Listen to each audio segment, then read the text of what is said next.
지금부터 게임이 교실을 깨우다 게임을 통한 학업 성취도 증진 효과 연구 발표회 및 토론회가 시작될 예정이오니 내빈과 참석자께서는 자리에 착석해 주시기 바랍니다. 코로나19 방역을 위한 마스크 착용과 손 소독을 철저히 해주시기 바랍니다. 게임이 교실을 깨우다 게임을 통한 학업 성취도 증진 효과 연구 발표회 및 토론회는 게임을 활용한 교육이 일반적 교육 대비 효율성이 증명되었고 특히 주의력 결핍, 과잉행동 장애가 있는 학생들에게 큰 효과가 있음이 증명되어 이에 따른 연구 성과 발표와 교육 현장에서 게임이 적극 활용될 수 있는 환경을 조성하고자 개최하게 되었습니다. 국회의원 하태경 의원실에서 주최하고 게임문화재단이 주관하며 문화체육관광부, 한국콘텐츠진흥원, 넥슨에서 후원하는 본 행사는 지금 온라인으로도 전국 생중계되고 있습니다. 여러분 안녕하십니까? 행사 사회를 맡은 게임문화재단 송승숙입니다. 뜻깊은 행사의 사회를 맡게 되어 기쁘고 영광스럽습니다. 먼저 행사 진행 순서를 간단하게 말씀드리겠습니다. 내빈 소개를 시작으로 국민의례, 환영사, 기념 촬영, 개회사 축사, 발제, 토론 순으로 진행되도록 하겠습니다. 바쁜 일정 속에서도 행사에 참여해 주신 내빈들을 소개해 올리도록 하겠습니다. 한 분 한 분 소개해 드릴 때마다 큰 박수로 환영해 주시기 바랍니다. 국민의힘 이준석 대표님이십니다.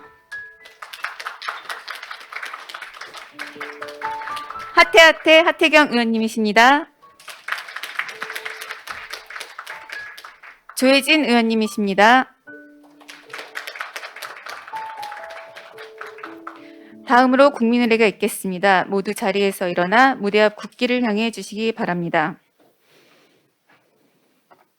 국기에 대한 경례.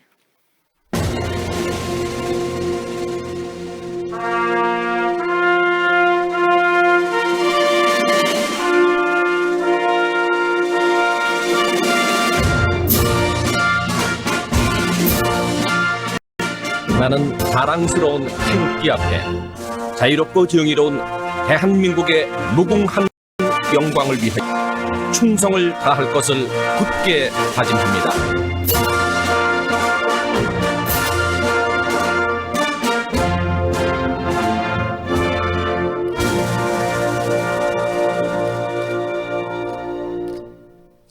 바로 이하 의례는 생략하겠습니다. 모두 자리에 착석하여 주시기 바랍니다. 먼저 국민의힘 이준석 대표님의 환영사를 청해 듣겠습니다. 대표님 무대 위로 자리해 주시기 바랍니다.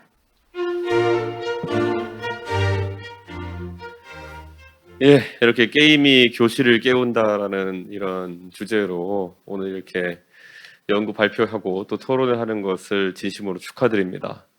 아마 제가 85년생인데 제가 90년대 말부터 있었던 그런 어떤 IT 발달과 게임 열풍에 있어가지고 저도 중고등학생일 때 그 소비의 한 복판에 있었습니다. 그래서 저는 기억하는 게 제가 처음에 영어를 열심히 공부하겠다는 생각을 했을 때가 언제였는가를 생각해 보면은 그 96년도였나요? 97년도였나요? 심시티 2000이라는 게임이 처음 나왔었는데 그때 그 게임을 잘하려고 그러면은 한 턴마다 나오는 그 안에 있는 게임 내 신문을 읽어야 했습니다. 그 신문을 읽으면서 내 도시가 어떤 상황인지를 파악해야지만이 도시에 어떤 건축물을 짓고 어떻게 또 발달시킬까를 그렇게 판단할 수 있는 그런 게임이었기 때문에 저는 그 안에서 정말 그 안에 있던 용어들을 먼저 배우면서 시작했던 기억이 나고요. 그리고 나중에 이제 98년도가 되어가지고 스타크래프트 열풍이 불었을 때는 그 당시에 해외에 있는 많은 게이머들과 소통하는 배틀넷이라는 플랫폼이 처음 나왔을 때 그 소통 과정 중에서 영어를 참 많이 썼던 것 같습니다. 물론 지금 여기서 이야기하는 교실에 적용되는 게임의 개념은 그것과 다르겠지만은 한 가지 확실한 것은 학습에 있어가지고 가장 중요한 거는 동기부여라는 것입니다. 그 동기부여 측면에 있어가지고 단순히 너 공부 열심히 하면 잘 될 거야 라는 그런 구두에 그치는 것보다는 조금 더 실질적인 형태로 본인의 성과를 측정할 수 있는 어떤 게임의 형태라든지 이런 것들이 나오는 게 굉장히 중요하다, 저는 이런 생각을 합니다.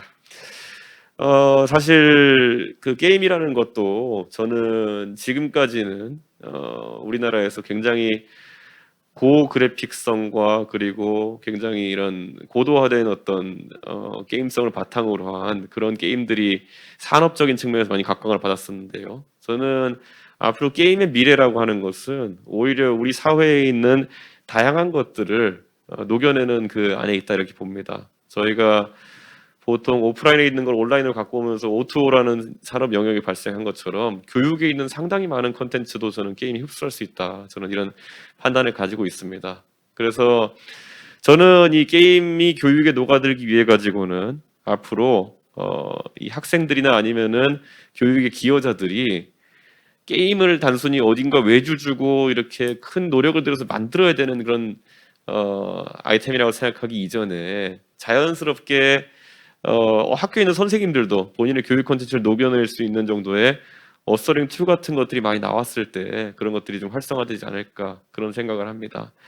잘 생각해 보시면 우리가 지금까지 한 5년 전만 하더라도 방송의 영역에 있어가지고 우리는 항상 방송의 소비자였습니다. 대한민국 인구의 99.9%는 방송의 소비자였고 본인이 생산자가 되기 위해서는 아주 치열한 노력을 기울여서 방송국에 취업하거나 하는 것 외에는 답이 없었습니다. 그런데 지금은 웹캠 하나만 가지고도 유튜버가 되어서 본인이 방송의 크리에이터가 될 수 있는 것처럼 저는 게임이라는 것도 이 교실로 굉장히 이제 자연스럽게 진입하기 위해서는 교육의 여러 주체들이 본인이 아주 간편한 오소링 툴 같은 것을 이용해 가지고 생산의 주체가 될 수 있도록 하는 그 지점까지 가는 것이 중요하다. 저는 이렇게 생각합니다. 저는 제가 교육에 있어서는 제가 교육봉사단체를 오래 운영했었기 때문에 저소득층에 대한 교육 같은 것들 해보면은 우리가 일반적으로 교육에서 가지고 있는 교육의 방법론이나 교수학습법과는 다른 것들이 필요할 때가 있습니다. 그래서 저희 단체에서도 그런 것들 위해서 저는 프로그래머니까 제가 그런 툴들을 많이 만들어 썼던 그런 경험이 있는데요. 앞으로 이 게임 산업에 있어가지고 그런 고그래픽성이나 고게임성이 아니라 이 학습에 필요한 여러 가지를 녹여낼 수 있는 그런 분야도 많이 발전했으면 좋겠다. 저는 그런 생각을 하고요. 이 분야의 발전을 위해가 저희가 이거 뭐 게임을 학습의 도구로서 이제 활용할 수 있다는 거는 저는 뭐 연구 결과를 자세하게 들여보지 않아도 제 개인적인 경험에서도 그거는 인정합니다. 그렇기 때문에 이것을 어떻게 산업화하고 그리고 또 보편화할 것인가에 대해 가지고는 앞으로 우리 당에서 또 이 게임 특위를 맡으셨던 하태경 의원님 중심으로 해가지고 저희가 체계적으로 지원할 수 있도록 하겠습니다. 어쨌든 오늘 정말 감사드리고요. 저도 오늘은 불가피하게 다음 일정 때문에 이석해야 되지만은 결과 보고 또 그리고 하태경 의원님과 계속 연구해 나가도록 하겠습니다. 감사합니다. 네. 대표님 귀한 말씀 감사드리고요. 잠시 사진 촬영 먼저 할 테니까 잠깐만 기다려 주세요. 네. 게임 안에서의 교육을 녹아들게 해주시고 다양한 전문가들께서 생산의 주체가 되는 그날이 오기를 기다리겠습니다. 네. 그 의원님들이랑 오늘 발제자분, 자장님, 토론자분들 모두 앞으로 나와주시기 부탁드리겠습니다. 네. 예쁜 사진을 위해서 제가 멘트 좀 하겠습니다. 네. 제가 게임이 교실을 깨우다를 외치면은 오른손을 들고 화이팅 해주시면 될 것 같습니다. 일단 잘 정렬해 주시고요. 네. 그림 예쁘게 나올 것 같네요. 제가 게임이 교실을 깨우다를 외치면 오른손을 드시고 화이팅을 해주시면 되겠습니다. 게임이 교실을 깨우다 화이팅!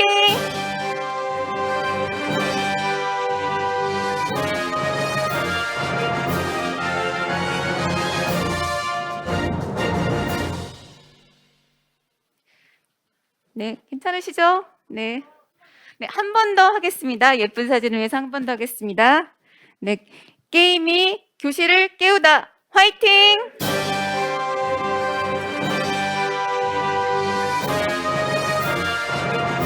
네, 고생하셨습니다. 자리로 돌아가 주시기 바랍니다. 네. 잠시만 기다려 주십시오.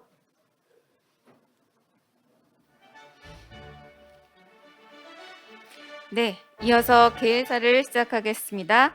하태하태 국회의원 하태경 의원님을 무대로 모시겠습니다. 네, 박수 부탁드리겠습니다.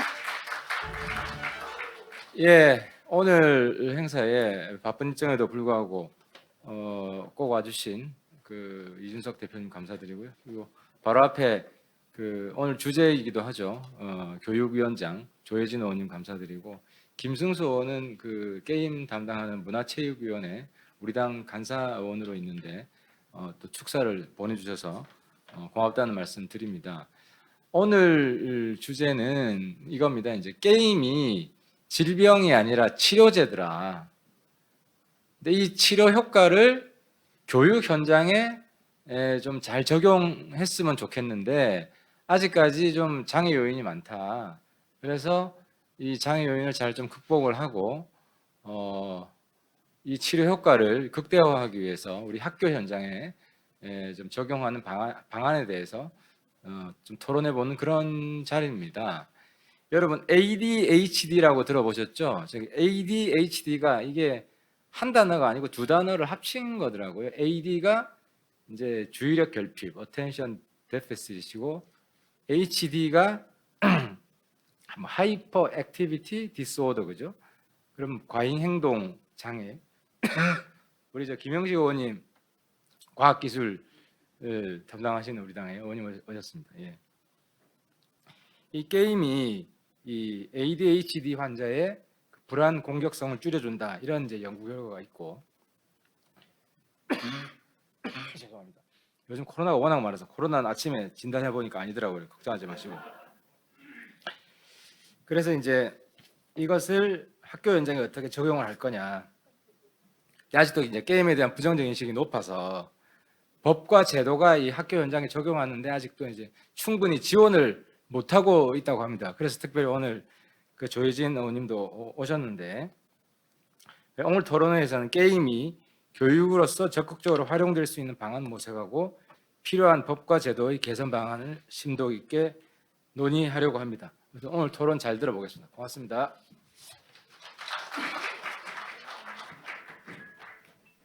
네, 의원님 감사합니다. 우리나라 게임 문화 발전을 위해서 항상 힘쓰고 계신 하태경 의원님께 큰 박수를 부탁드리겠습니다.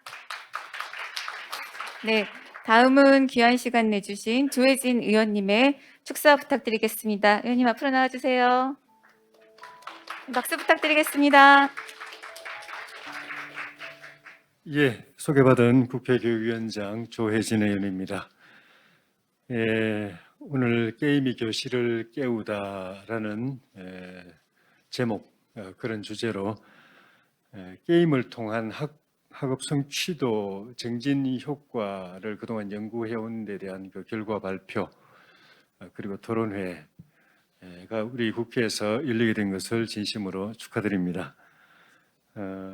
오늘 준비 과정에서 애쓰신 우리 하태경 의원님과 또 게임문화재단의 김경일 이사장님을 비롯해서 여러 관계자 여러분 수고 많으셨습니다. 축하와 또 감사의 말씀을 드립니다. 우리 애들이 보면 게임을 할 때 눈이 반짝반짝 빛나다가 공부만 시작하면 그냥 눈꺼풀이 이제 천근만근이 되는 그런 걸 보면서 아이들 본인들은 물론이고 또 부모님들도 공부를 게임처럼 할 수 있으면 어떻게 얼마나 좋을까. 게임처럼 재미있게 몰입해서 스스로 말려도 지가 알아서 하는 그런 공부가 되면 얼마나 좋을까 하는 그런 고민들이 늘 있어 왔는데 오늘 이 발표와 토론회가 그에 대한 솔루션을 제시하는 첫걸음이 될 것이라는 기대를 갖고 굉장히 저는 의미 깊게 생각하고 있습니다. 게임의 특징이 몰입과 또 재미인데 이 두 가지 요소가 교육의 효과를 증진시키는데 당연히 큰 역할을 합니다. 게임이 우리 이 교육의 학습 목표를 달성하는데 훌륭한 도구로 기능할 수 있다. 이게 좀 전에 우리 축사를 하신 존경하는 이준석 대표님이나 또 우리 하태경 의원님의 또 제가 같이 관심 갖고 주목하고 하는 이 대목입니다. 오늘 발제에서는 특히 이제 그 학교 수업에 게임을 접목해서 그 효과를 확인해 보신 선생님의 사례가 또 소개가 되고 또 다문화 학생들을 대상으로 해서 한글 게임 교육을 실시해 본 결과 그 효과를 분석한 이 발제가 또 있고 특히 이 주의력 결핍이라든가 과잉 행동 장애라든가 이런 학생들에게 어떤 효과가 있었는지 실증적으로 입증하는 그런 말씀이 있는 것으로 알고 있습니다. 특히 최근에 이제 코로나19 사태가 장기화되면서 아이들이 이제 정상 등교를 못하게 되고 그래서 온라인, 오프라인 이렇게 수업을 병행하는 블렌디드 러닝이 이어지고 있는데 그 과정에서 게임을 통한 온라인 교육의 몰입도 제고 이것이 이런 방안이 급부상하고 있습니다. 이렇게 새로운 환경과 또 시대 변화에 맞는 몰입형 온라인 교육이 구현되기 위해서는 지금의 이 주입식 이 지식 전달 수준의 교육 체계가 게임이 가미된 에듀테크로 빠른 시일 내에 전환되는 것이 필요하다고 봅니다. 그리고 이 모든 것을 위해서는 또 이제 정책 수립이나 제도 도입을 위해서는 학교 현장에서 이런 문제를 가지고 고민하고 또 시도하고 또 효과를 검증하신 또 대안을 갖고 계신 그런 선생님들 또 교육 수요자들에게 그런 이 분들의 목소리를 듣는 것이 저는 굉장히 중요하다고 봅니다. 정부가 역할이 있지만은 정부가 그냥 획일적으로 교육 콘텐츠 제공이나 이런 걸 이제 주도하는 것을 벗어나서 학교 또 교사 등 이런 수요자들에게 재량권을 주어서 원하는 게임 콘텐츠나 또 서비스를 자유롭게 구매하고 활용할 수 있도록 제도적으로 지원을 해야 된다고 봅니다. 그런 측면에서 오늘 논의되는 사항들을 이 사항들이 정책적으로 실질적으로 반영이 될 수 있도록 저도 주의 깊게 같이 고민하고 또 연구하면서 정책이 반영이 될 수 있도록 위원장으로서 최선을 다할 생각입니다. 게임 기반 교육은 이제 우리의 미래 교육을 위한 새로운 도전이 될 것이라는 점에서 다시 한번 오늘 뜻깊은 행사를 축하드리고 준비하신 모든 분들께 또 감사드리고 함께 하시는 오프라인으로 또 온라인으로 함께 하시는 모든 분들 건승을 기원합니다. 고맙습니다. 네, 의원님의 게임에 대한 관심과 주목 감사드립니다. 다음으로 김승수 의원님의 축사는 영상으로 만나보시죠. 안녕하십니까. 국민의힘 문체위 간사 김승수 의원입니다. 우리 국민의힘에서 게임 분야에 가장 애정이 많으신 하태경 의원님의 토론회 개최를 진심으로 축하드립니다. 바쁘신 가운데에서도 귀한 시간 내에서 참석해 주시고 또 시청해 주고 계신 여러분들께도 깊은 감사의 말씀을 드립니다. 오늘 연구 발표회와 토론회의 주제는 게임이 교실을 깨우다입니다. 여러분들도 잘 아시겠지만 아직까지는 게임이 공부에 방해가 되는 것으로 알고 계시는 분들이 많습니다. 하지만 이제는 시대가 많이 바뀌었습니다. 국내 게임 산업의 매출은 한 해 20조 원을 돌파했고 세계 게임 시장에서 한국의 점유율은 세계적 5위로 주요 게임 강국 중 하나로 손꼽히고 있습니다. 또한 게임은 콘텐츠 산업 수출의 67%를 차지하는 효자 산업으로 게임 업계를 통해 양질의 청년 일자리가 만들어지고 있습니다. 이렇게 게임 산업이 급격히 성장한 만큼 게임을 활용한 교육, 복지, 국방 등 다양한 측면에서도 활발한 연구가 이루어지고 있습니다. 오늘은 게임을 통해 학업 성취도 증진 효과가 있다는 연구 발표회와 토론회가 진행될 예정입니다. 특히 주의력 결핍, 과잉 행동 장애가 있는 아이들에게 큰 효과가 있음이 증명되었는데 오늘 많은 전문가들이 함께 하신 만큼 활발한 논의를 통해 정책 대안을 제시해 주기를 기대합니다. 오늘 토론회에서 논의된 내용들에 대해서는 저희 문체위에서도 깊은 관심을 갖고 챙겨보겠습니다. 의미 있는 토론회를 준비해 주신 하태경 의원님과 관계기관 또 관계자 여러분께 다시 한번 깊은 감사의 말씀을 드리며 여러분의 무궁한 발전과 건강이 늘 함께하길 기원합니다. 감사합니다.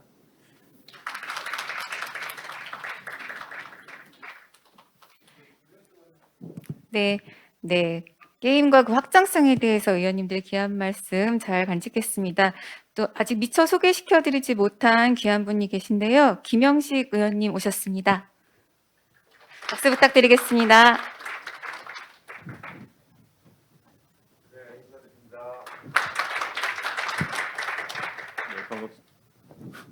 네, 반갑습니다. 저는 과방 소속입니다. 과학기술, 그다음 방송, 통신 이런 쪽을 담당하고 있고요. 제 전직이 교수입니다. 그래서 교육에 대해 관심이 굉장히 많고 옛날에 국가교육과학기술 자문위원을 하면서 그때 게임에 대해 가지고 아마 그때 장관님들과 또 우리 자문위원들 간에 논의를 한 적이 있습니다. 그래서 이게 게임이 유해로 이렇게 분류가 되다 보니까 그때 굉장히 논란이 많이 되었었습니다. 그래서 이걸 중단을 하자니 그렇고 중단을 하게 되면 게임 산업이 무너지는 상황이고 그렇다고 방치를 하자니 애들의 그 성장에 해가 된다고 이렇게 고민을 했었던 그런 생각이 납니다. 근데 지금 우리가 살다 보면은 재미가 없으면 뭘 할 수가 없거든요. 재미를 있으면 결국 몰입하게 돼가 있고 지금 우리가 알다시피 우리 과학기술 발전을 통해 가지고 갖고 있는 툴들이 굉장히 많습니다. 그래서 이걸 지금 게임을 어떻게 우리가 효과적으로 우리 학생들한테 그 교육으로서 이렇게 교육 툴로서 이렇게 활용할 수 있는 방안이 아마 저는 지금쯤 돼 굉장히 필요하다 이런 생각이 들었었고요. 오늘 아마 이런 적절한 시기에 이렇게 세미나를 개최하였지 않나 하는 생각이 듭니다. 마스크가 말하기 굉장히 힘드네요. 그래서 지금 아주 적절한 시기에 이렇게 논의되고 있고 제가 봤을 때는 법과 제도적으로 어떻게 지원할 수 있는 방안을 찾는다면은 좀 더 효과적으로 우리 학생들이 관심을 가지고 또 즐기면서 공부할 수 있는 시스템이 구축되지 않을까 하는 생각이 듭니다. 정말 오늘 적절한 시기에 이렇게 추천을 해주신 하태경 교수님, 우리 또 우리 교육위원회 또 우리 조혜진 우리 위원장님 이렇게 좀 두 축이 딱 모이시니까 아마 앞으로 잘 되지 않겠나 생각이 듭니다. 저 역시 또한 법과 제도 이런 부분에서 도와드릴 일 있으면은 좋겠다는 말씀을 드립니다. 함께해 주신 여러분들 정말 감사하는 말씀을 드리고 저도 승원합니다. 감사합니다. 네, 마지막으로 김영식 의원님의 좋은 말씀 들었습니다. 게임에 대한 관심 아주 감사드리겠습니다. 그럼 지금부터 본격적으로 이야기를 나눠보도록 하겠습니다. 잠깐 무대 준비를 할 거고요. 네, 먼저 게임 공부의 적일까요? 라는 주제로 신민철 교사님의 발표를 듣겠습니다. 신민철 교사님은 2021년 대한민국 인재상 대표 수상자로 구글 선정 2020년 세계 스승의 날 올해의 선생님으로 선정되셨습니다. 네, 박수 한번 부탁드리겠습니다. 네. 긴 시간 발표를 해주셔야 되기 때문에 그 방역 수칙을 잘 따라서 안전거리도 확보되어 있기 때문에 필요하시면은 마스크를 벗고 해주셔도 괜찮을 것 같습니다. 네, 발표 부탁드리겠습니다. 네, 안녕하십니까. 대구 진월초등학교 교사 신민철입니다. 반갑습니다.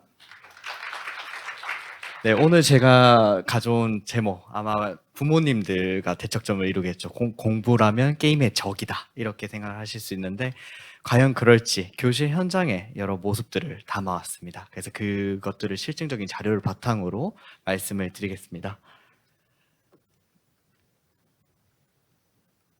네, 오늘 이야기할 꼭지는 세 가지입니다. 첫 번째는 교육 현장 주체들, 그 학생, 학부모, 교사들은 게임에 대해서 지금 어떻게 생각을 하고 있는가. 그다음 두 번째는 교실 속에서 실제로 이루어졌던 이런 게임 활용 이야기들 전달 드릴 거고요. 마지막으로는 이 미래교육과 에듀테크 그리고 게임에 대한 이야기로 전개를 해볼까 합니다. 네, 첫 번째는 교육 현장 주체들의 게임에 대한 인식입니다. 2010년대 초까지만 하더라도 어땠을지 한번 볼게요. 논문들을 찾아보면 이거는 이제 국내 논문인데 부모님들이 게임을 그렇게 좋아하지 않았었습니다. 이제 게임이라고 하면 가장 먼저 생각하는 게 부모님들이 우리 아이 게임 중독하면 어떨까? 이건 공부랑은 거의 효과가 없을 것 같다. 이런 생각을 가지고 있었고요. 해외 논문에서도 이거는 그 받침되는 겁니다. 그래서 자세히 살펴보면 디지털 게임의 학습 동기 사이의 관계에 대한 인식을 보면 학생들은 되게 좋아해요. 그런데 교사들과 부모님들은 과연 이게 효과가 있을까 이런 부분에 대해서 좀 의문점을 가지고 있다는 걸 보실 수가 있습니다.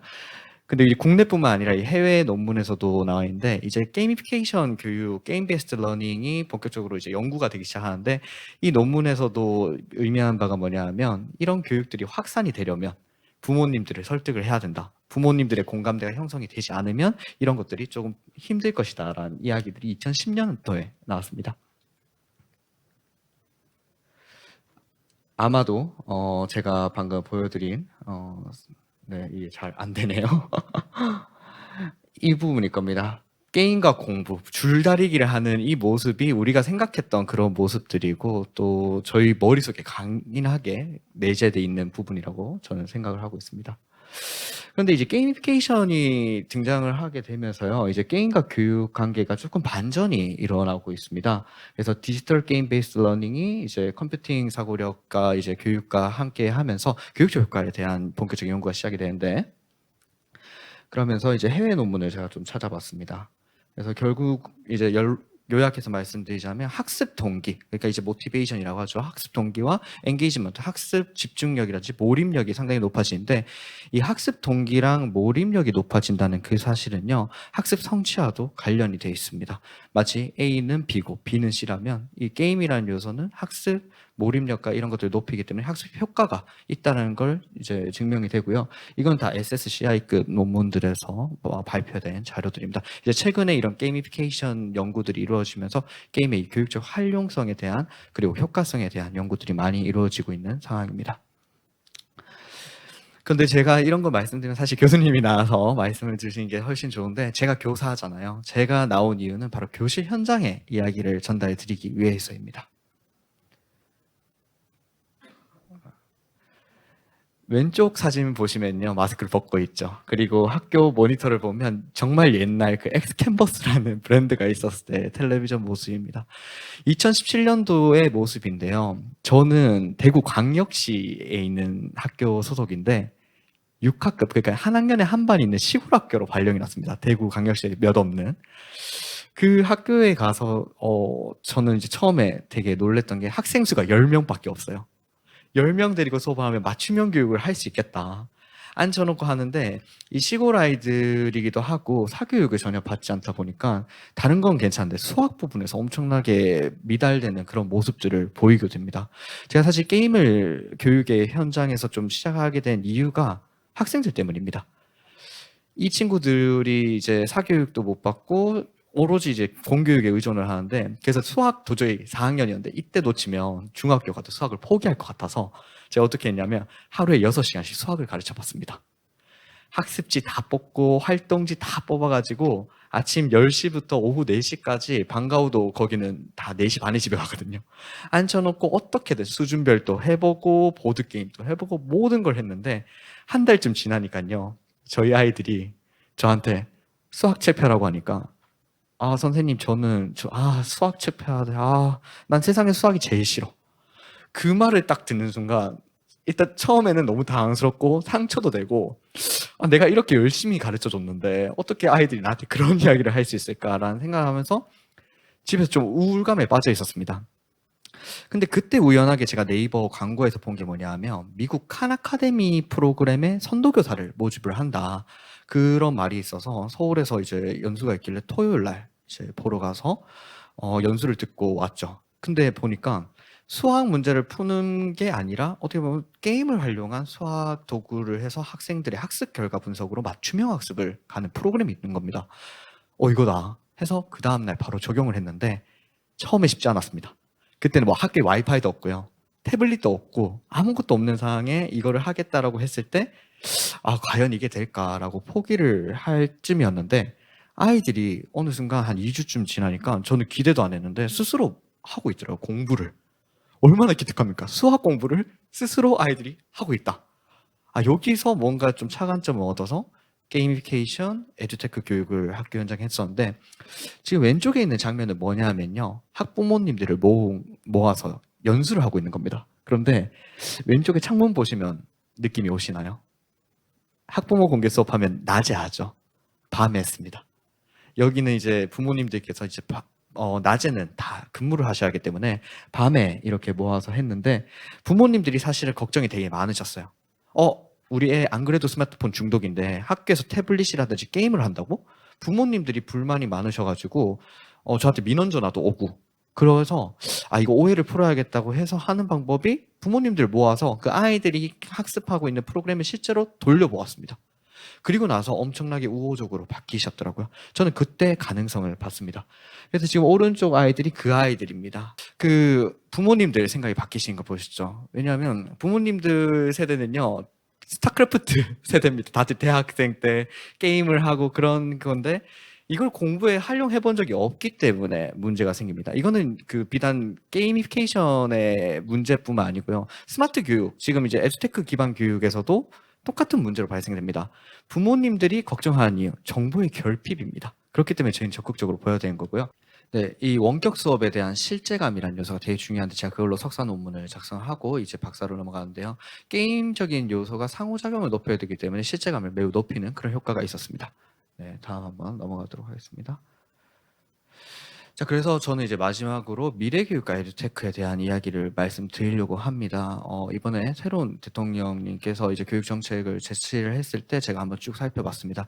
첫 번째 제가 봤던 거는 바로 인공지능 활용 부분이 있었고요. 두 번째는 기초학력 부분이 있었는데, 기초학력 때문에 이제 그 학생들 학력 평가를 하기 위해서 시험을 쳐야 되는 이제 그런 상황이 발생해서 그 부분에서 벌써 교육 현장에서 부담감으로 느끼고 반대의 여론이 있는데요.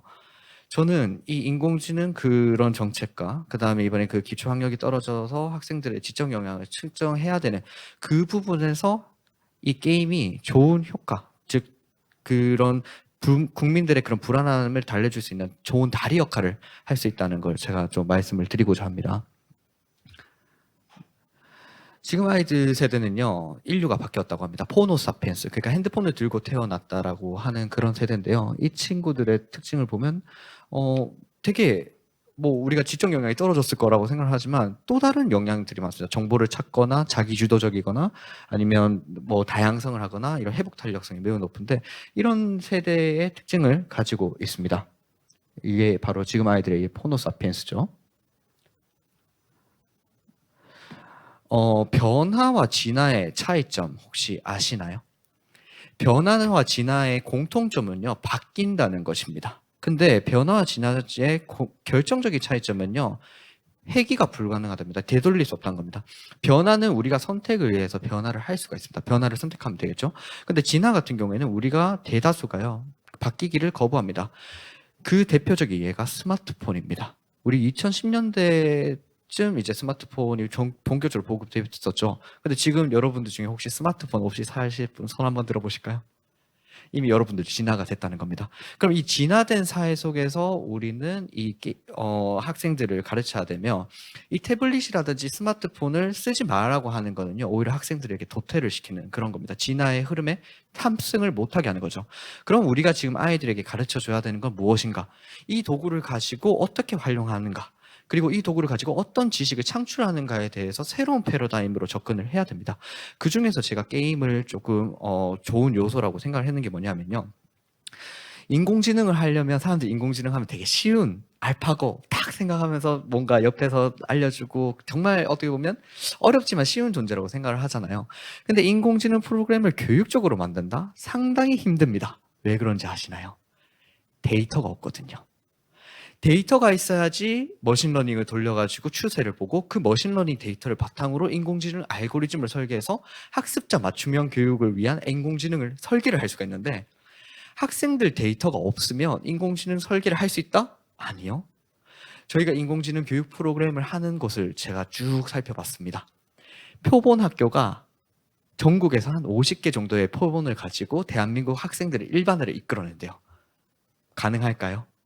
아닙니다. 미국 칸 아카데미 같은 경우에서는 가능한데 전 세계에 몇백만, 몇천만 명의 학생들이 사용하는 그 데이터를 가지고 하는 겁니다.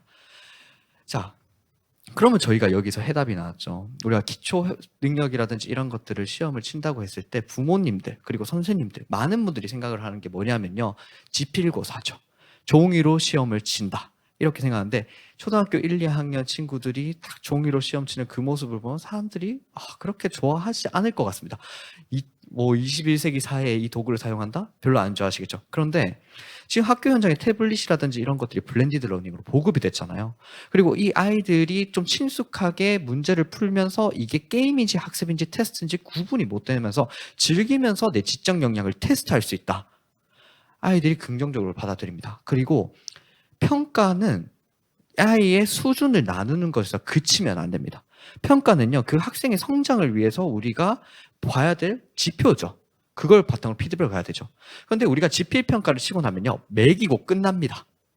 그런데 우리가 이 게이미피케이션을 해서 학습 데이터를 모아서 시각화 자료로 딱 만들어냈다? 그거는요, 단순히 평가를 봐서 아이들 지적 영향을 체크했는 게 아니라 그걸 토대로 새로운 패러다임, 인공지능이라든지 학습 분석이라든지 맞춤형 교육으로 가는 시작점이 되는 것입니다. 그 와중에서 학생들의 부담을 줄이고 동기부여를 올리고 학습 몰입을 높일 수 있는 도구라고 생각하면요, 전 바로 게임이라고 생각합니다. 그렇기 때문에 우리가 이 게이미피케이션 도구를 잘 활용한 거를 연구를 하고, 그리고 그 학생들의 학습 데이터를 바탕으로 맞춤형 프로그램을 할 수 있는 인공지능 AI 튜터에 대한 연구를 하면요, 대한민국 교육, 아마도 지금 다른 나라의 교육을 우리가 배운다고 하지만 다른 나라에서 우리나라 교육을 배울 수 있는 그런 가능성을 열어줄 거라고 생각합니다. 저의 발표는 여기까지입니다. 감사합니다. 네, 감사합니다. 신민철 선생님께서 만드실 게임과 교육, 그리고 아이들과 함께하는 미래에 대해 저도 기다리고 고대하겠습니다. 예. 이어서 한덕현 교수님의 발표가 있겠습니다. 주제는 게이미피케이션을 이용한 다문화 아이들의 한글 교육입니다. 한덕현 교수님은 대한민국 게임대상 공로상을 수상하셨고 현재 중앙대학교 병원 게임 과몰입 힐링센터 허브센터장을 맡고 계십니다. 교수님께 박수 한번 부탁드리겠습니다. 네, 안녕하십니까. 오늘 게임에 대한 발표를 이렇게 국회에 와서 발표한다니까 참 감개가 무량합니다. 네. 제가 학회에서도 제대로 발표를 못했는데 국회에 와서 이렇게 발표를 하니까, 왜냐하면 그 게임에 대한 시각이 제가 조금 다른 의사분들하고 틀려서 의사나 정신과학회에서 발표하기가 쉽지가 않았습니다. 근데 이제 요 실질적인 게임을 만들어서 이제 학생들한테 적용을 해보고 그게 제가 생각하고 있는 사회에 공헌할 수 있는, 그리고 사회에서 사용될 수 있는 게임의 긍정적인 모델들이 개발이 돼서 그걸 또 발표할 수 있는 자리가 마련이 돼서 너무 기분이 좋습니다. 그 게임이 왜 재미있을까에 대한 사실 의문부터 저의 연구는 2002년부터 시작됐습니다. 그리고 그 게임이 왜 재미있을까에 대한 그 아이디어를 가지고 미국 NIH 쪽에다가 넣어서 하버드 의대에서 공부를 하고 돌아왔는데요. 게임이 재미있기 때문에 중독이 된다라는 아주 단순하지만 누구나 받아들일 수 있는 사실은 아니다라는 가정부터 제 연구가 시작이 됐습니다. 그리고 재미있기 때문에 중독이 되고, 중독이 되니까 나쁜 거니까 이 나쁜 거를 좋게 만들기 위해서는 재미없게 만들어야 된다. 그 논리가 계속 지금 이어지는 거거든요. 그래서 누군가한테 물어봅니다. 게임이 왜 재밌어? 그러면 중독이 되니까 재밌지. 그럼 왜 중독이 돼? 재밌으니까 중독이 되지. 이게 계속 무한 궤도가 돌아가는 거예요. 근데 이 방금 신 선생님께서 게임과 공부에 대한 이야기를 해주셨는데 그 안에서 현장에서 똑같이 느끼시나 봐요. 이 게임과 공부는 너무도 비슷하게 닮아 있습니다. 그리고 누군가 그 얘기를 하잖아요. 공부를 왜 젊었을 때 해야 되냐고, 왜 어렸을 때 해야 되냐고. 공부 신나게, 몸과 마음이 건강할 때 신나게 놀고 한 30살부터 공부를 하면 왜 안 되냐고. 근데 그게 생물학적으로 공부는 어렸을 때 해야 됩니다. 왜냐하면 우리의 몸이 자라듯이 뇌 자체도 자라기 때문에 뇌가 자라는 거에 따라서 그 삶이 결정이 되고 그게 인간 패턴이 결정이 되는 것처럼, 근데 거기에 왜 그러면 공부로 뇌를 가르쳐야 되냐면, 뇌가 어떤 걸 좋아하냐면 반복성을 무지하게 좋아합니다. 뇌의 반복성을 저희가 제시를 해주면 뇌가 편안함을 느끼고 그 편안함이 이 불안감을 없애주고요. 근데 거기에 재미라는 요소는 뭐냐면 그 불안감을 잠깐 흔들어주면 됩니다. 반복성을 없애주면 그렇게 재밌어합니다. 우리가 아이가 딸랑이를 들고 할 때 가만히 있다가 딸랑딸랑딸랑 하면 아이가 너무 좋아요. 그 딸랑딸랑딸랑 하는 반복성이 계속되니까. 그러다가 아이가 조금 더 크면 깍꿍놀이를 좋아합니다. 깍꿍놀이는 뭐냐면 아빠가 계속 까꿍까꿍까꿍 하면 애는 웃지 않습니다. 근데 잠깐 사라졌다가 까꿍하고 나타나면 또 애가 그렇게 자지러지게 좋아합니다. 왜냐하면 계속 까꿍까꿍 하는 것보다 잠깐 없어졌다가 나오는 반복성에서 반복성을 잠깐 파괴하는 베리에이션을 준다는 얘기죠. 이 반복성과 베리에이션을 정말 잘 조합한 것들이 놀이고요. 그걸 규칙적으로 계속 반복해 줄 수 있는 것들이 게임입니다. 근데 공부도 그래요. 공부도 저희 선생님들이든 엄마들은 제일 좋아하는 게 뭐냐면 얘가 하루에도 몇십 번씩, 몇 달 동안 몇백 번씩 이 공부를 반복하면 우리 아들, 딸이 최고인 거고요. 변형을 계속 보여서 놀기만 계속하다가 잠깐 변형으로 공부를 하면 너무 속상해하는 거죠. 그래서 그런 반복과 변형이라는 부분에 있어서 근본적으로 우리 뇌가 학습하는 과정에 있어서 게임과 공부는 닮았습니다. 그러면 이 과정들을 어떻게 엮어가는가 하는 것들이 바로 기능성 게임 혹은 교육성 게임에 대한 어떤 근본적인 패러다임이 아닌가, 그 생각을 하고 이제 강의를 시작할까 합니다.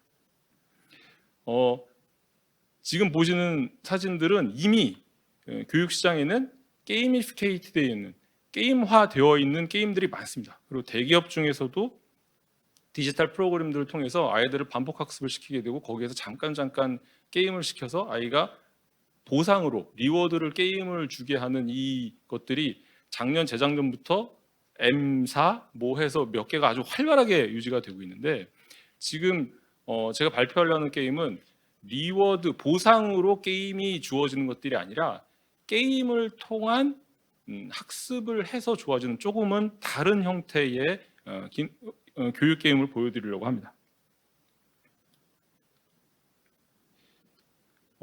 그래서 이 게임이 만들어지게 된 근본적인 원리는 뭐냐면, 그 안성 원곡초에 있는 김정수 선생님이라고 한 선생님이, 원래 이분이 안성 초등학교 다문화를 맡고 있었는데 저를 찾아와요. 왜냐하면 기능성 게임을 만드시니까 우리 다문화 아이들한테 뭐라도 좀 해달라고 찾아오시거든요. 그래서 너무 감동해서 같이 봅시다. 뭘 하면 좋겠습니까? 그랬더니 아무거나 해달래요. 다문화 아이들이 엄마 아빠는 바쁘고 돌보는 건 안 되고 학교 선생님들은 얘네를 돌본다고 하는데 그래도 학습 격차가 계속 벌어지니까 얘네들을 위해서 뭐라도 좋으니까 땅에 줄긋기 하는 게임이라도 있으면 그거라도 해달라는 거예요. 그래서 그거를 뭐라도 만들어주면 그걸 가지고 자기 학교에서 한번 해볼 수 있도록 해놓는다 해서 다행히 안성초등학교 교장 선생님도 시작해서 그걸 다 허락을 해주셨고, 이 선생님하고 그 평택 서재고에 있는 그 김수영 선생님하고 둘이 뭘 해주셨냐면, 이 아이들한테 가르칠 수 있는 한국 그 1학년부터 6학년까지 나와 있는 그 한국 단어들을 다 정리해서 그 게임 데이터로 다 넣게 해주셨어요. 그리고 직접 아이들을 가르쳐 주시고, 그래서 그런 정성들이 있어서 사실은 이게 이제 시작이 됐는데 오늘 못 오셔서 너무 아쉬운데, 그런 어떤 과정에 의해서 이제 그럼 한번 만들어서 해봅시다 하는데 이게 게임을 만들어야 되잖아요. 게임 만들어서 돈이 필요해서, 연구비가 필요해서 게임 문화재단 쪽에 부탁을 했더니 게임 문화재단 쪽이 또 저희 넥슨 회사를 연결을 해줘서 이게 원래는 한 3년 동안 이루어질 때 과정이 3개월 만에 압축적으로 탁탁탁탁 이루어지면서 이게 다행히 개발이 됐습니다. 그래서 어떻게 보면 그 과정들이 사회에서 필요하고 그것들이 회사에서 할 수 있는, 기업에서 할 수 있는 CSR 쪽으로 가서 그것들이 되고, 그렇다면 저희 학교에서 할 수 있는 것들은 그거를 잘 만들고 현장에서 되는 거에 대한 효과 검증을 할 수 있는 그 과정을 한번 가자라고 해서 믿음과 소통과 사랑과 이런 걸 통해서 이게 지금 만들어진 이 과정입니다. 그러면서 이제 회의를 굉장히 여러 번 했어요. 다문화 언어 교육의 어려움하고 그렇다면 그거를 게임의 어떤 장점들이 어떻게 흡수할 수 있느냐, 그거부터 이제 된 거죠. 그래서 다문화 언어 교육이 힘든 점은 뭐냐면 부모의 참여가 안 돼요. 왜냐하면 부모가 실질적 현실적인 이유 때문에 경제적인 거, 그다음에 시간이 없고 이래서 이 부모의 어떤 관리 역할을 참 대신해 줄 수 있는 것들이 있으면 참 좋겠다. 이게 하나였고, 두 번째는 아이들의 학업적인 돌봄 문제를 모니터링할 수 있는 기능이 있으면 참 좋겠다. 그 다음에 얘네들이 지능은 높고 다른 학습 능력은 괜찮은데 언어 학습 능력이 떨어져 있는, 그리고 재미와 몰입 교육이 필요한, 마치 제가 미국 그 유학 처음 갔을 때 저희 모습과 너무 똑같은 이 다문화 아이들의 모습을 하고 있는 거예요. 언어는 안 되는데 저 나름대로는 똑똑하다고 생각하고 있고, 한 1, 2년 뒤에 제가 이제 언어 옹알이가 터지기 시작하면서 네가 그렇게 똑똑한 사람인지 몰랐다고 하는 그 주변 사람들의 평가를 듣는 그 괴로움하고 똑같이 이제 얘네들이 되고 있는 거죠. 그러니까 얘네들이 학업을 그냥 언어 문제 때문에 포기하는 그런 상황이 돼서 그 언어 문제를 최소한 단어 문제라도 좀 알려줬으면 좋겠다고 해서 만들어져서, 그렇다면 스마트폰에 의한 관리 효과, 그리고 계속 같은 단어라도 얘네들이 계속 반복하게끔 해줘야 돼요. 그래서 그 게임의 반복적인 알고리즘, 그리고 게임의 근본적인 어떤 목적인 재미, 이 부분을 융합을 해서 이 게임을 만들자 해서 역시 계속 저 같이 그 관계를 가졌던 회사에다가 연락을 해서 많은 돈은 못 주지만 저렴하게 좀 만들어 달라. 큰 돈은 못 준다. 하지만 이 국가, 사회, 민족의 발달을 위해서 한번 같이 해보자. 그래서 회사에서도 많이 희생을 했어요. 그래서 깔끔한 톤의 그래픽, 그다음 나무꾼 캐릭터가 나무를 도끼를 찍으면 음절을 획득한다. 타이밍에 맞춰서 터치하면 나무를 타격한다. 근데 음절을 이용한 단어를 맞췄을 때 레벨을 돌파한다. 그다음에 획득한 음절로 단어를 매칭한다. 이게 되게 단순한 것 같지만 사실은 뇌과학들이 되게 많이 들어가 있는 거거든요. 뭐냐면 나무꾼이 도끼로 나무를 찍으면 얼마나 반복적입니까? 계속 반복적인데 그거를 계속해서 나무꾼이 할 때마다 단어가 하나씩 튀어나오게끔 해서 계속 반복적인 것들을 아이들이 하게 했어요. 그리고 이 타이밍에 맞춰서 이걸 하려면 이렇게 커서 왔다 갔다 할 때 고기를 딱 타격을 해야 이게 되기 때문에 이게 선택적 집중력이라고 얘기하거든요. 셀렉티브 어텐션이 그게 딱 발휘가 되게 되면 순간 집중력들을 계속 끌어낼 수 있는 장점들이 있어서 그걸 또한 넣었고요. 그 다음에 당연히 이미디어트 리워더라 그래서 즉각적인 보상들을 이루어지게 하기 위해서 레벨 시스템이라든지 그다음에 금화 시스템, 골드 시스템 이런 것들을 이제 저희가 적용하기 시작했습니다. 그래서 보시면 이 아까 말씀드린 게 한국 교육 그 개발원에서 나온 단어 시스템들을 다 뽑아서 거기에 나온 단어들을 이지, 노말, 하드, 헬 이렇게 나눴어요. 근데 여기서도 또 하나 쉬움, 보통 쉬움, 뭐 아주 어려움 이렇게 했으면 애들이 안 했을 거예요. 근데 여기 단어 하나가 헬 저게 딱 들어가면서 이게 싹 바뀌는 거예요. 그러니까 이런 것들이 어떤 게임이 가지고 있을 수 있는 위트라든지 재미라든지 이런 것들이 하나하나 바뀌는 건데 저 헬이라는 단어는 저는 정말 머릿속에는 도저히 안 나옵니다. 저건 게임사에서 제안을 해준 거예요. 그래서 이렇게 이제 가서 만들어진 거고요. 그리고 이제 보너스 상점으로 가게 되면은 아이들이 단어를 다 맞출 때마다 그 금화를 모아오면 뭐 도끼든 무슨 옷이든 뭐 하나씩 이렇게 사게끔 해줬어요. 그러니까 애들이 정말 열심히, 왜냐하면 내 옆에 있는 친구는 황금 도끼로 한 번 찍으면 막 단어가 10개가 서져 나오는데 얘는 저기 은도끼로 하면 단어가 2개밖에 안 나오니까 황금 도끼를 얻기 위해서 정말 얘네들이 미치도록 해서, 자, 이따가 이제 결과를 얼마나 애들이 열심히 했는지 보여드릴게요. 하는 거고. 그래서 옷장 가면 이제 옷도 갈아입힐 수 있게 해놓고 골드 능력에 따라서 이제 나중에 황금 옷을 입고 이게 막 하늘로 승천하고 여기까지 했는데 이게 그래픽 값이 많이 나온다 그래서 거기까지는 안 됐습니다. 그래서 네, 하트 영역 늘려주고 해서 게임이 재밌는 하고 그다음에 옥과 도끼는 각각 10개씩 제공하고 반복 학습을 통해서 계속 그 게임의 아바타가 가지고 있는 베리에이션을 줬고요. 그다음에 능력에 대한 베리에이션을 줘서 아이들이 같은 게임을 계속하지만 절대 지루하지 않지만 또 계속 반복되는 단어 학습 효과를 노렸습니다. 그래서 이걸 그냥 하면 이 게임을 열심히 하니까 애들이 단어가 많이 늘었다. 이렇게 하면 기존에 있던 그냥 사설 게임 업체랑 다름없을 것 같아서 이제 제대로 검증하자라고 해서 이렇게 크로스 섹셔널 스터디를 했습니다. 그래서 다행히 여기 안성초등학교가 다문화반이 2반이 있어서 A반, B반 나눠서 A반은 먼저 수업 플러스 수업을 30분 하고요. 선생님이 막 열심히 가르친 다음에 마지막 10분을 게임으로 정리를 하겠어요. 그러니까 그 마지막 10분 게임이 나올 단어를 30분 동안 수업을 해주신 거죠. 네, 그리고 나서 10분 동안 정리를 하게 했고요. 그 다음에 이제 4주 뒤에 얘네는 45분 동안 계속 수업만 하게 했고 B반은 처음에는 수업만 하게 하고 그 다음에 4주 뒤에는 다시 수업 뒤에 10분 정리하는 게임을 하게 한 거죠. 그리고 가장 객관적인 수업 능력 평가를 했죠. 받아쓰기 시험과 단어 인식 그 시험을 봤어요. 그래서 애들이 뭐 시험 본다니까 막 싫다고 난리 났지만 어쨌든 연구를 위해서 하라 그래서 베이스라인에 하고 그다음에 4주 뒤에 하고 8주 뒤에 해서 그 시험 점수를 가지고 결국은 저희가 평가를 했습니다. 그래서 보시면 아이들은 10세 전후에 1학년부터 이제 6학년까지 다 있고 그 남녀 비율은 뭐 비슷했고 학교 그레이드 보면 1, 2학년, 3, 4학년, 5, 6학년에서 7명, 6명, 2명, 4명 이렇게 돼 있고요.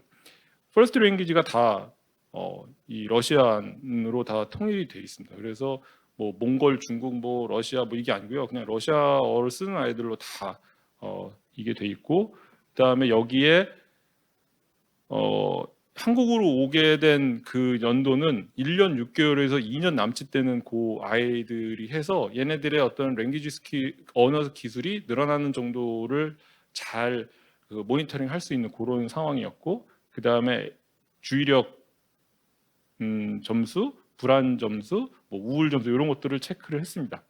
그리고 랭귀지 그 평가 같은 경우는 글자 인식, 그다음에 단어, 그다음에 문장력 뭐 이런 것들 쓰기 능력 이렇게 됐고 이 밑에 보시면 게임 스테이지 있는데 아까 보시면 이지부터 시작해서 모더레이트까지 300 했는데 얘들이 하루에 10분씩 4주씩 해줬는데 게임 레벨이 거의 500까지 왔다 갔다 해서 어떤 애들은 550까지 해서 거의 뭐 게임 스테이지 짜면 정말 얘네들이 30분 수업하는 것보다 10분 동안에 한 단어 저희 연습장에 쓴 걸로 따지면 한 2페이지, 3페이지에 되는 단어를 마구 이제 쓴 것처럼 된 그런 상황이 된 거죠. 그리고 게임 레벨도 2 레벨 정도 됐으니까 게임의 중간까지는 얘네가 4주 동안에 다 진행이 한 겁니다.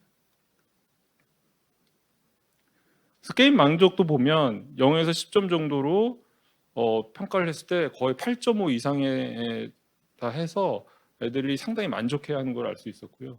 예, 이 그래프가 이제 재밌습니다. 이 동그라미 여기 A에 나온 동그라미를 보시면 페이즈 1이 베이스라인이고 페이즈 2가 4주 뒤 평가고 페이즈 3가 8주 뒤 평가인데 이 그룹 1을 보면 동그라미 그래프를 따라가 보시면 게임 그 스테이지 때 얘네가 성적이 쭉 올라가요. 그러다가 그냥 공부만 시키니까 성적이 좀 떨어져요. 근데 성적이 위하지는 않습니다. B반은 공부 먼저 시켰더니 나름 성적이 올라가지만 이 게임 스테이지에 왔을 때 성적이 쭉 올라가는 걸 볼 수 있습니다. 그래서 이걸 토탈해 보니까 게임을 넣은 수업 시간이 안 넣은 수업 시간보다 유의하게 단어 점수들이 쭉쭉쭉쭉 올라가고 있는 것을 볼 수 있습니다. 그래서 그럼 그 단어 점수를 올릴 수 있는 그 요소들이 뭐가 있는가 봤더니 이 전체 스테이지를 놓고 볼 때는 랭귀지 레코그니션, 그러니까 언어 인식 능력하고 결국은 게임 스테이지 점수가 높은 애들이 시험 점수가 높았다는 얘기죠. 그리고 게임 스테이지만 놓고 볼 때는 주의력 점수가, 그러니까 게임 스테이지에서 점수가 많이 뛴 애들은 주의력 결핍과 행동장애 어떤 점수가 높았던 애들이랑 굉장히 재밌는 결과를 얻어낸 거죠.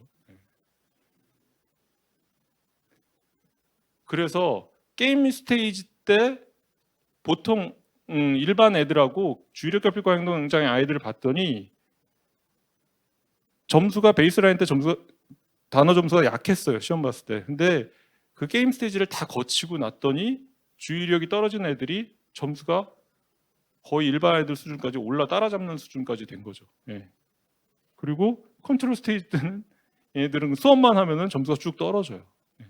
근데 이게 사실은 의미하는 바가 굉장히 많습니다.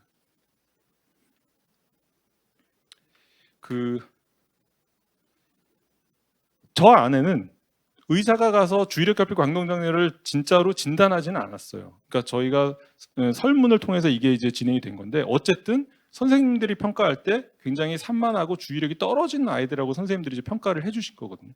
근데 그런 아이들이 게임 스테이지가 추가된 수업이 더 효과적이었다고 얘기하는 건 뭐냐면, 그 게임을 통한 정리가 굉장히 잘 됐다는 얘기죠. 그리고 게임이 가지고 있는 반복성과 변형에 대한 것들이 주의력 결핍 혹은 주의력이 떨어지는 아이들의 어떤 뇌에서 이런 것들을 훨씬 더 잘 흡수해서 집중을 더 잘했다는 얘기죠. 예. 그래서 결과를 정리하면 게임을 활용한 정리 수업이 일반 수업보다 유의한 효과가 있었고, 게임 라운드 때 주의력 결핍 과행동장애 척도가 언어 능력을 올리는데 유의미하게 관여를 합니다. 그러니까 즉 주의력이 떨어진 다문화 학생들에 있어서 게임을 활용한 교육이 한국어 교육에 굉장히 효과가 있었다라는 것들을 알 수 있었습니다. 그렇게 생각은 해왔지만 이 결과가 왔을 때 저도 많이 좀 배웠고 반성했던 것 중에 하나가, 게임을 많이 하면 너무 재밌어서 게임을 많이 하면 주의력 결핍 과행동 장애에 걸린다라는 보고가 있었습니다. 저는 아니라고 생각했습니다. 주의력 결핍 과행동 장애는 함부로 걸리는 병이 아니거든요. 술을 엄청나게 많이 먹으면 뇌가 녹아내려서 주의력이 떨어지고 치매에 걸리냐, 안 그렇거든요. 술을 한 하루에 2병씩 한 20년간은 드셔줘야 술로 인한 치매도 좀 생기고 그렇거든요. 근데 게임을 한 2년 열심히 했다고 그게 뇌가 녹고 주의력이 떨어지고 뭐 우울증이 생기고 그렇지 않을 것 같거든요. 대신 반대는 생길 수 있어요. 우울증이 있거나 주의력 결핍 떨어져서 걔네들이 공부는 하기 싫고 하지만 뭔가는 해야 됐을 때 게임에 막 몰려 있을 수는 있어요. 그러니까 그거를 단면적으로 딱 자르니까 게임을 많이 하는 그룹에서 주의력 결핍이 많으니까 게임을 많이 하면 주의력이 떨어진다라는 결론을 그럴듯하게 낸 거죠. 하지만 원인 결과에 대한 것들이 해결이 안 된 상황에서 그런 문제가 나온 거거든요.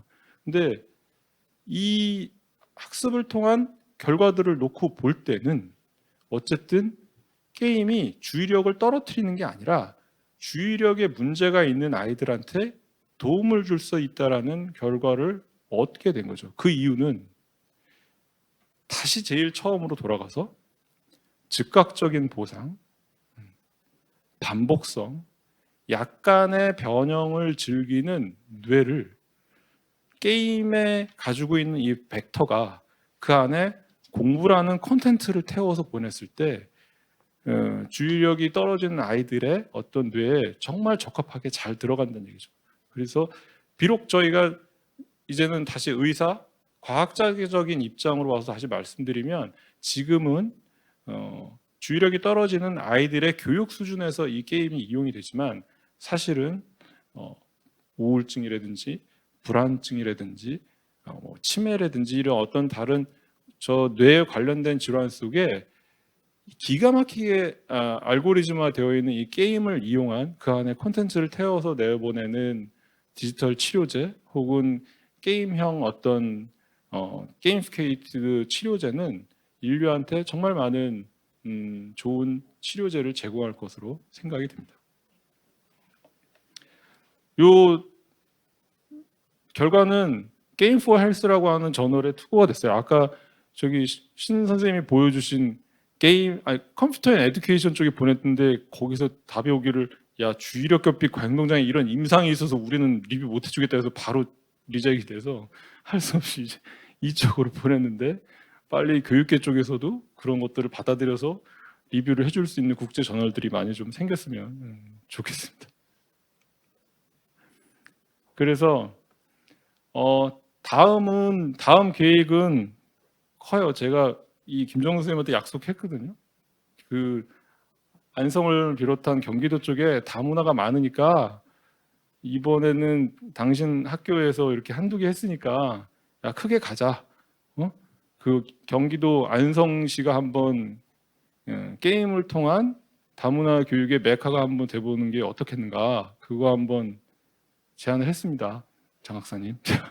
그리고 그 다음에 이게 한글 교육이 아니라 이 김정은 선생님이 생각하시는 거는 뭐가 좋냐면 이거 애들한테 숙제 시키면 너무 좋겠다는 거예요. 근데 제가 미국에서도 우리 애가 아까 신 선생님 얘기하셨지만 숙제를 뭘 하나 이렇게 봤는데 애가 커클러치 게임 뭐 250점, 그다음에 뭐 레인보우 게임 뭐 300점 이런 숙제를 받아오는 거예요. 그래서 뭐야 이거 봤더니 그러니까 수학은 뭐 무지개 게임으로 뭐 이걸 가르치고 그다음에 얘가 이제 한국에서 왔으니까 이 단어 버케블러리는 그 바퀴벌레 게임 뭐 이렇게 해가지고 그 게임 하면 이제 단어가 들어 이걸 해오는 거예요. 얘가 태블릿 갖고 학교 갔다 오면 계속 게임만 하고 있는 거예요. 그래서 제가 한번 야단쳤는데 야 너는 나가서 운동을 좀 하던가 뭘 해야지 자기 숙제하고 있는 거라고 막 징징 울면서 저랑 싸우던 그 기억이 나는데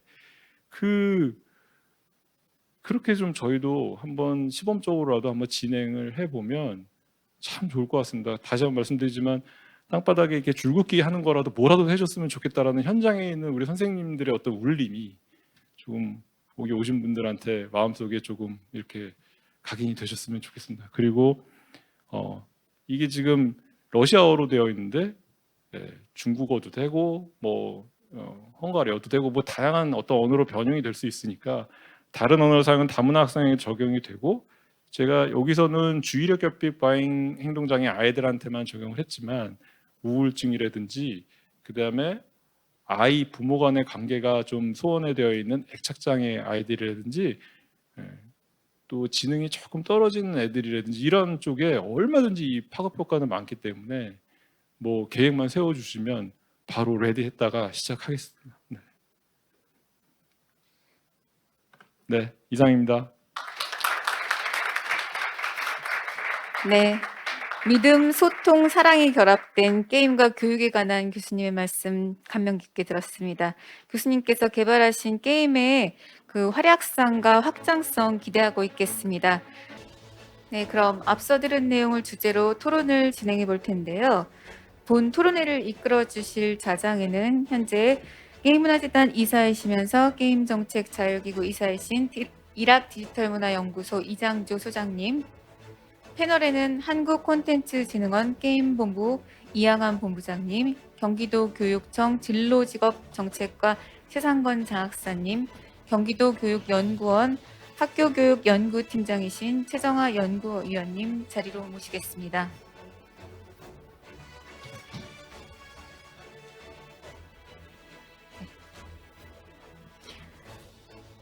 한덕균 교수님께서 잠시 자리를 비우셨는데 곧 착석하실 예정이시고요. 네, 본 토론은 자장께서 진행을 해주실 예정이며 그 토론의 순서는 이양한 본부장님, 최상권 장학사님, 최정아 연구위원님 순으로 진행하도록 하겠습니다. 자장님 부탁드리겠습니다. 네, 지금 송숙 부장님한테 소개받은 이장주라고 합니다. 이렇게 뜻깊은 행사에 좌장을 맡게 돼서 영광스럽게 생각합니다. 오늘 게임이 교실을 깨우다에 관련돼서 지금 신민철 선생님과 그리고 한덕현 교수님의 발제를 들었는데요.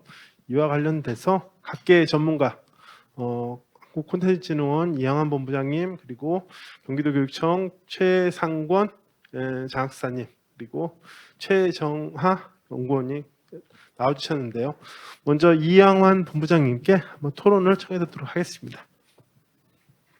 네, 안녕하세요. 한국콘텐츠진흥원 게임본부를 맡고 있는 이양환 본부장입니다.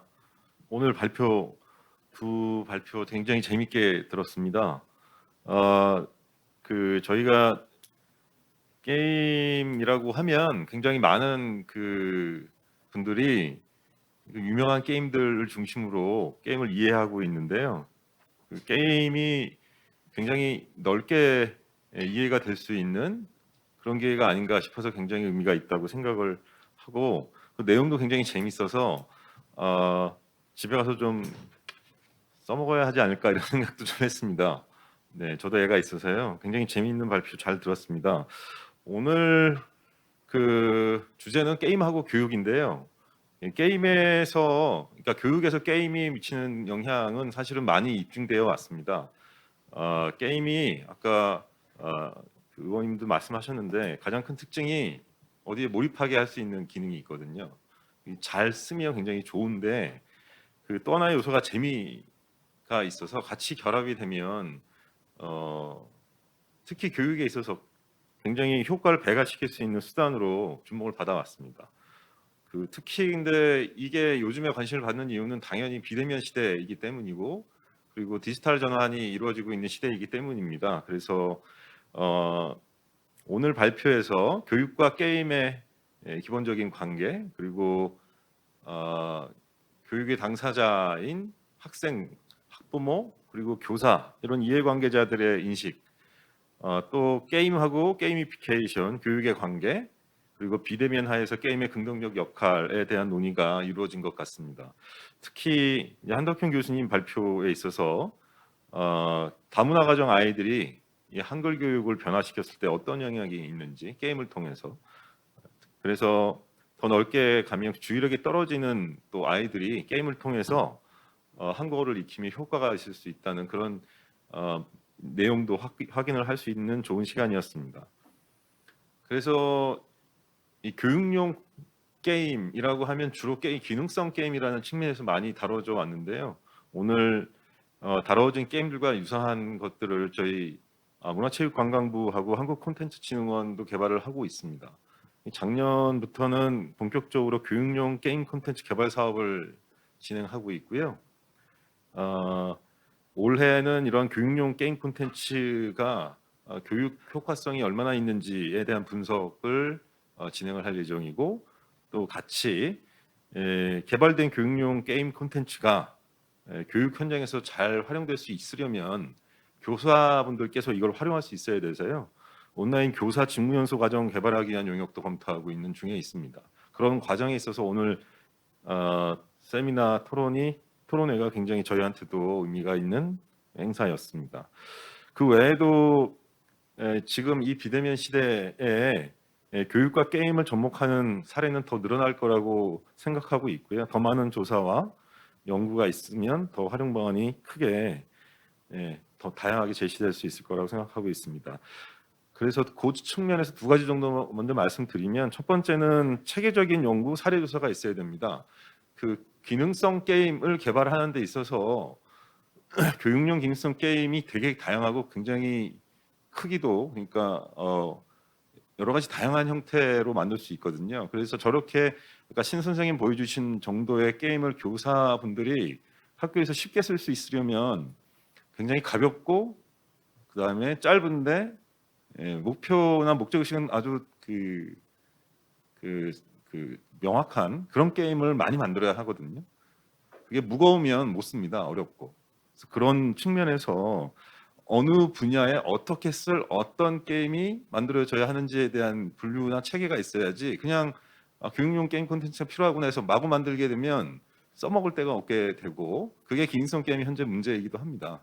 그래서 그런 부분에서 좀 더 체계적인 연구나 이런 게 필요하고, 이게 그냥 저희나 이렇게 그냥 해서 되는 연구가 아니라 게임 산업 그리고 교육계가 반드시 협업을 해야 하는 부분이라고 생각하고 있습니다. 방향성이 없는 무분별한 그 예산 확보와 제작 지원은 오히려 이런 흐름에 방해가 될 거라고 생각을 하고 있습니다. 두 번째는 게임을 활용한 교육 콘텐츠 범위인데요. 이렇게 학교에서 오늘 하는 그런 걸 넘어서 가지고 의료나 국방이나 행정이나 이런 부분에서도 디지털 교육의 그 수요가 늘어나고 있다는 측면에서 굉장히 그 교육 콘텐츠라는 그리고 게임을 활용한다는 거에 대한 좀 유연하고 탄력적인 사고가 필요하지 않을까 하고 있습니다. 조금 다른 측면에서 한 말씀 더 드리는 게 있는데요. 오늘 세미나가 의미가 있는 거는 이렇게 교육적인 효과에 있어서 게임이 영향을 미칠 수 있다라는 거를 입증한 것뿐만이 아니라 지금 그 포스트 코로나 시대에 있어서 게임을 둘러싼 환경이 굉장히 많이 변하고 있는데 이때가 사실은 게임을 아까 교수님께서도 말씀하시고 여러분들이 말씀하셨는데 그 게임이 갖고 있는 부정적 인식을 해소할 수 있는 그런 절호의 기회라는 겁니다. 그래서 게임이 오늘 가진 긍정적 요소 중에 하나를 교육이라는 영역에서 확인시켜 주셨다는 점이 오늘 세미나에 또 하나의 의미가 있다고 생각을 합니다. 다들 아시다시피 지금 그 게임 이용 장애를 질병으로 분류한 ICD-11이 올해 1월에 그 발효가 됐죠. 그래서 25년에 KCD에 반영하는 절차를 남겨놓고 있습니다. 우리나라에서. WHO 사무총장이 그걸 했는데 코로나 때 게임을 집에서 이용하자라고 또 말씀하신 분이 이분이거든요. 그래서 그 게임이 긍정적 효과를 낼 수 있다라는 부분에 대해서 오늘 토론회가 또 다른 의미를 가진다. 그리고 여러 가지 적극적으로 게임의 긍정적 효과에 대한 인식을 다른 것과 엮어서 또 확산시켜야 할 필요가 있다고 생각합니다. 예를 들면 게임이 심리적 안정에 효과가 있다거나, 그러니까 우울증을 감소시킨다거나, 피트니스에 효과가 있고, 특히 요즘에 이제 떠오르고 있는 화제 중에 하나가 이제 디지털 치료제인데요. 이 부분에 대해서도 게임이 얼마든지 사회에 긍정적 역할을 할 수 있다는 점을 오늘 교육과 연계된 것과 결부시켜서 할 수 있어야 된다라는 생각입니다. 그러니까 신긴 선생님께서 보여주신 아이들은 그 Z세대도 넘어서는 새로운 인류인 것 같은데요. 이 사람들은 그 콘텐츠를 이용할 주 이용층이 될 겁니다. 그래서 새로운 영역에서 게임이 기존에 가졌던 부정적 인식을 털어버릴 수 있는 계기가 이제 될 수 있을 거라 생각하고요. 거기에 맞춰서 교육과 기타 부분의 연계도 필요할 것 같습니다. 마지막으로 아까 신 선생님이 하신 말씀이 많은 그 의미를 주시는데요. 교육에 게임이 필요한 이유는 학생들 때문이다.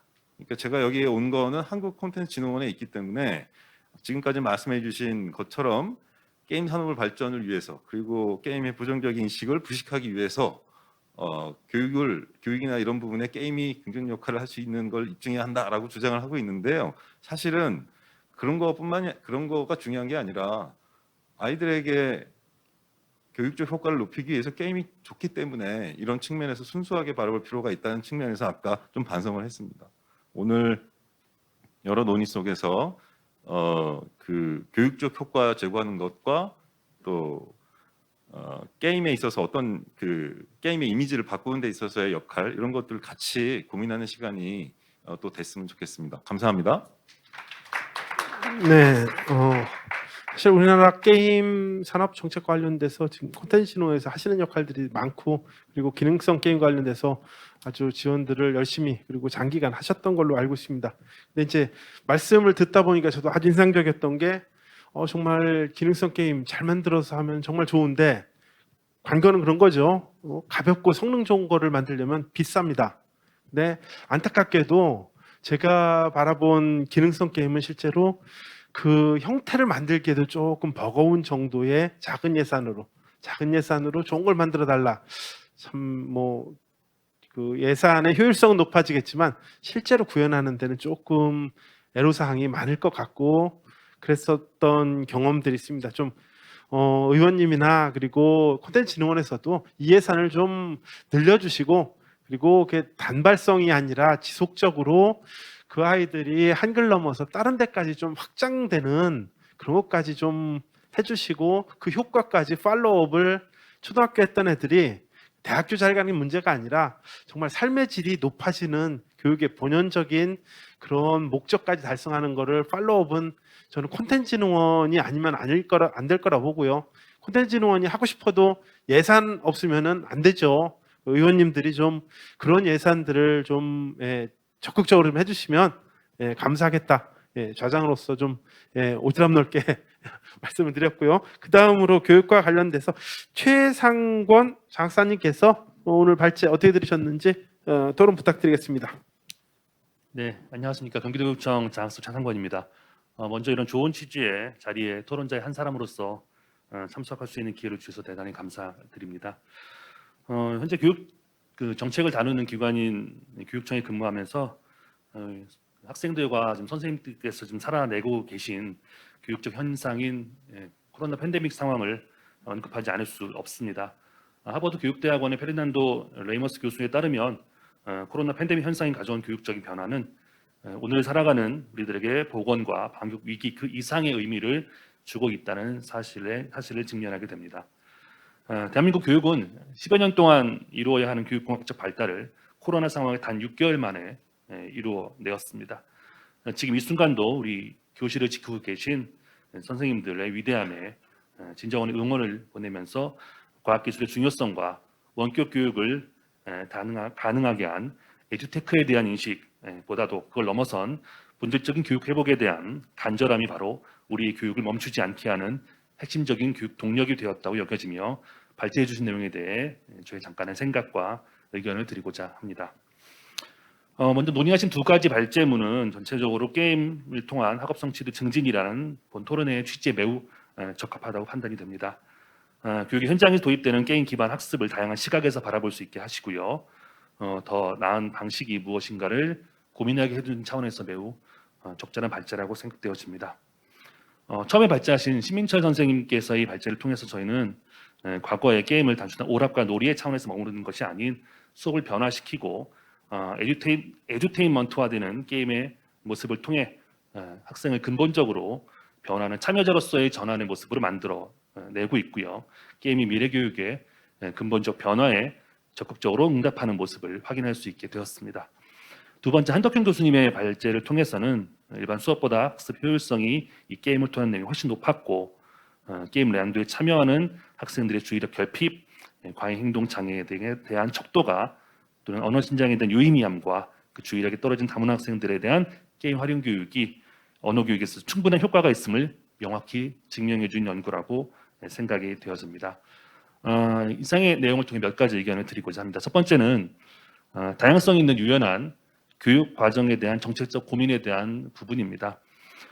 신민철 선생님의 발제를 통해서 초등학교 교육 과정에서 보여주신 교수 학습 모습에서는 긍정적인 입장, 큰 의미를 갖지만 교육의 혁신과 변화가 고등학교 입시 앞에서 멈춘다는 현실을 극복할 수 있는 정책적인 교육 주체 간의 숙고와 합의가 요구가 된다 말씀드릴 수 있습니다. 게임에 대해 관심과 흥미를 갖고 게임에 대한 적성을 갖고 있는 학생들을 품어줄 수 있는 유연한 교육 과정에 대한 정책적 고민이 계속적으로 이루어져야 할 거라 생각이 되었습니다. 두 번째, 한덕현 교수님께서 말씀하신 게이미피케이션의 논의를 통해 게이미피케이션의 일반적인 구성 요소라고 할 수 있는 게임 안의 포인트, 스토리, 그리고 보상물에 대한 요소를 통해 게임이 물론 학생들에게 더 매력적인 교사학습 콘텐츠가 될 수 있는 충분한 요소가 될 수 있겠지만 학생들이 배우는 정서적 요소, 정의적 요소라고 할 수 있는 삶에 대한 가치 판단의 형성, 그리고 사회적 관계성을 비롯한 심층적 의미에 대한 부분은 앞으로 게임 교육을 개발하는 개발자와 연구자들의 차원에서 충분히 고민해야 할 필요성이 있는 부분이라 생각되어집니다. 사실 교육청이라는 기관에 있으면서 교육 정책을 기획하고 이 어려운 시대에 현장에서 최선을 다해 노력하시는 코로나 어려움을 극복하시고 게임으로 교육적 본질을 회복해 나가신 선생님들의 발목은 잡아서는 안 되겠다는 생각 하나로 사실 이 자리에 참여하게 되었습니다. 제가 발제를 통해 느낀 사실은 게임을 통해 앞으로의 우리 교실은 공간적 교실에 머물지 않고 학생은 방관자로서의 모습에서 벗어나 높은 경험치의 레벨을 향해 도전하는 능동적 플레이어의 모습으로서 교사와 함께 수업하고 참여하며 협업하는 교육의 주체로 우리들의 학생들은 다시 태어날 수 있다는 사실입니다. 마지막으로 게임 교육에 대한 인프라, 게임 교육이 가야 할 길은 앞으로 너무나 멀고도 험합니다. 게임 인재 양성 기관은 턱없이 부족하고요. 게임을 정말 좋아하고 흥미를 갖는 진로, 직업 정책과 행정도 제대로 지원되지 못하는 모습도 너무나 많습니다. 이런 현실에서 마음을 모을 수 있는 오늘 같은 자리가 마련된 것이 너무나 다행이라고 생각이 됩니다. 게임 교육이 앞으로 미래 교육을 열어갈 수 있는 중요한 역할을 할 수 있을 것으로 믿으며 더 많은 교육 전문가들의 뜻을 모아 게임 교육에 대한 긍정적 결과물을 앞으로 지속적으로 모을 수 있는 자리가 이어지길 바라면서 부족한 의견을 마무리하도록 하겠습니다. 고맙습니다. 네, 박수 한번 보내주시죠. 예, 게임이 미래 교육의 키다 그 말씀하셨습니다. 그리고 수업에서 게임을 활용한 여러 가지 말씀하셨는데 실제로 게임과 교육과 관련된 동력 선생님이면은 분명합니다. 네, 그러면 선생님한테도 우리 교육 정책이 게이미피케이션 했으면 좋겠어요. 저 생각은 그렇게 게임을 열심히 적용하시면 그게 다른 과업들을 좀 업무를 배제시켜 주시고 그걸 집중해서 동력들을 키워 주셔야지 다른 일도 하고 게이미피케이션도 하면서 선생님들한테 오히려 열심히 하시려는 선생님한테 보상이 아니라 처벌이 된다면 그건 어찌 보면 스스로 교육 동력이 좀 떨어지는 게 아닌가 싶고요. 예, 그런 건 비단 뭐 우리 신 선생님 발표뿐만 아니라 저희 애들 학교에서도 좀 그런 게 느껴졌습니다. 열심히 뭔가 혁신적으로 하시는 분들은 좀 교육청이나 아니면 교육당국에서 좀 빼주시고 그거 열심히 해달라 해서 그 성과를 좀 높여주셨으면 하는 학부모의 입장에서 당부 말씀드리고요. 마지막으로 최정하 연구위원님께서 뭐 오늘 발제에 대한 토론을 부탁드리도록 하겠습니다. 네, 안녕하세요. 저는 경기도 교육연구원에 있는 최정하입니다. 신민철 선생님의 발표와 그리고 한덕훈 교수님의 발표를 잘 들었고요. 저는 지금 현재는 경기도 교육연구원의 학교교육 연구팀장으로 있고 연구를 하고 있지만 제가 여기에 와서 이 토론문을 쓰면서 가장 이제 생각을 많이 했던 건 저는 이제 초등학교 교사와 그리고 경기도 교육청의 이제 교육지원청의 장학사와 도교육청 장학사를 하고 지금 여기에 와 있거든요. 근데 도교육청 장학사를 할 때 제가 있던 과가 학교교육과정과였어요. 이게 제가 2020년 3월에 학교교육과정과에 미래형 수업 컨텐츠 담당하는 장학사로 들어갔는데 예상을 하시겠지만 20년 3월이면 코로나가 바로 시작이 돼서 정말 아무 준비가 없는 상태에서 갑자기 등교를 못하고 뭐 이런 정말 초유의 상황을 그대로 몸으로 받아들이고 그리고 이제 경기도가 가장 크고 또 학교, 지역 이게 대한민국의 축소판이거든요. 정말 과밀이고 아이들이 많은 학교부터 몇 명 안 되는 학교까지 그리고 어촌과 산촌과 도시가 다 묶여 있는 이 상황에서 어떤 식으로 일반화를 해서 학교에 안내를 해야 될지를 고민했던 그 경험을 정말 1년 동안 했었거든요. 그래서 그 경험이 오늘 페이퍼를 쓰는 데는 상당히 많은 도움이 됐고 저는 이제 29, 30쪽에 이제 페이퍼가 있어서 제가 3가지로 정리를 했어요. 게임은 절대 우리가 생각하는 것처럼 그렇게 부정적인 것이 아니다. 10번 공감을 하고요. 제가 실제로 선생님을 하면서도 애들에게 동기부여를 할 때 제일 많이 했던 게 게임식의 동기부여를 해주는 게 애들이 가장 흥미를 합니다. 그리고 이제 두 번째 내용은 학교와 학습이라고 얘기를 했는데 가장 바뀌지 않는 게 학교다라는 얘기를 너무 많이 하죠. 정말 제가 봐도 안 바뀌어요. 20세기 최고의 발명품 뭐 그 전으로 봐도 되는데 뭐 자동차, 뭐 전화기, 그리고 비행기, 학교 이게 이제 되게 유명한 발명품이라고 하는데 그 사진을 비교해 놓은 게 있어요. 그래서 그 비행기 사진은 라이트 형제가 했던 비행기와 지금의 비행기가 있고 전화기는 왜 고종 황제 때 돌리던 거에서 지금의 스마트폰이 있고 자동차도 이렇게 마차처럼 생긴 거에 지금의 자동차가 있는데 학교는 그때와 지금이 사진이 똑같습니다. 변화가 없어요. 상상이 가시죠? 충분히. 그리고 우리나라로만 보더라도 한 세기도 아니 한 2세기 동안의 교실의 변화라고는 뒤에 사물함 생긴 거, 애들 숫자가 4, 50명, 많을 때는 뭐 전설적으로는 뭐 100명 좀 안 됐다는 얘기도 있던 학교도 있었던 것 같긴 한데 지금 한 20명 전후거든요. 애들 학생 숫자 준 거랑 교과서에 종이 질이 좋아지고 컬러가 많이 들어가고 밥을 주고 이런 거 말고 사실 변한 게 없습니다. 근데 그런 상황에서 게임을 어떻게 애들과 수업을 할 수 있을까? 물론 소수의 몇 개의 수업 케이스는 충분히 찾을 수 있죠. 근데 저는 아까 이제 신미정 선생님 발표하셨을 때 지금 현재 과정인데 학교에 적을 두고 이렇게 공부를 할 수 있게 됐다 했을 때 상당히 놀랬거든요. 아, 그렇게 그러니까 굉장히 좀 많은 혜택을 준 경우인 거고, 그리고 한덕형 교수님이 발표하실 때 그 안성에 계신 선생님들이 오늘 같이 자리를 못해서 굉장히 안타깝다라고 했을 때 머릿속으로 저는 당연하죠, 지금 수업하고 있는데 라는 생각을 했거든요. 근데 선생님은 수업을 하지 않는 선생님은 존재할 수 없게 되어 있어요, 현재로는. 그게 몇 시간이든. 그래서 선생님은 게임을 개발을 하거나 뭔가 애들에게 혜택을 주기 위해서는 내가 하는 본업 위에 플러스 알파를 무궁무진하게 고민하고 발전시켜야만 가능한 시스템입니다. 그럼 학교로 다시 돌아가서 교실 안을 들여다보도록 할게요. 제가 생각하는 게임을 활용한 활성화를 위해서는 기본적으로 이 네 가지가 돼야 된다고 생각을 해요. 근데 이 네 가지가 하나가 될 때마다 25%씩 25%에서 100%가 되는 게 아니고 이 네 가지가 됐을 때가 그게 출발점이라고 저는 보거든요. 코로나 상황에서 이제 원격 수업을 해서 애들이 원격 수업도 있었고 그 전에는 온라인 수업도 있었는데 기본적으로 애들한테 저는 디바이스가 있어야 된다고 생각을 합니다. 디바이스가 없으면 저는 제가 가장 추구하는 디바이스는 1인 1 디바이스예요. 학생 한 명당 디바이스 하나씩.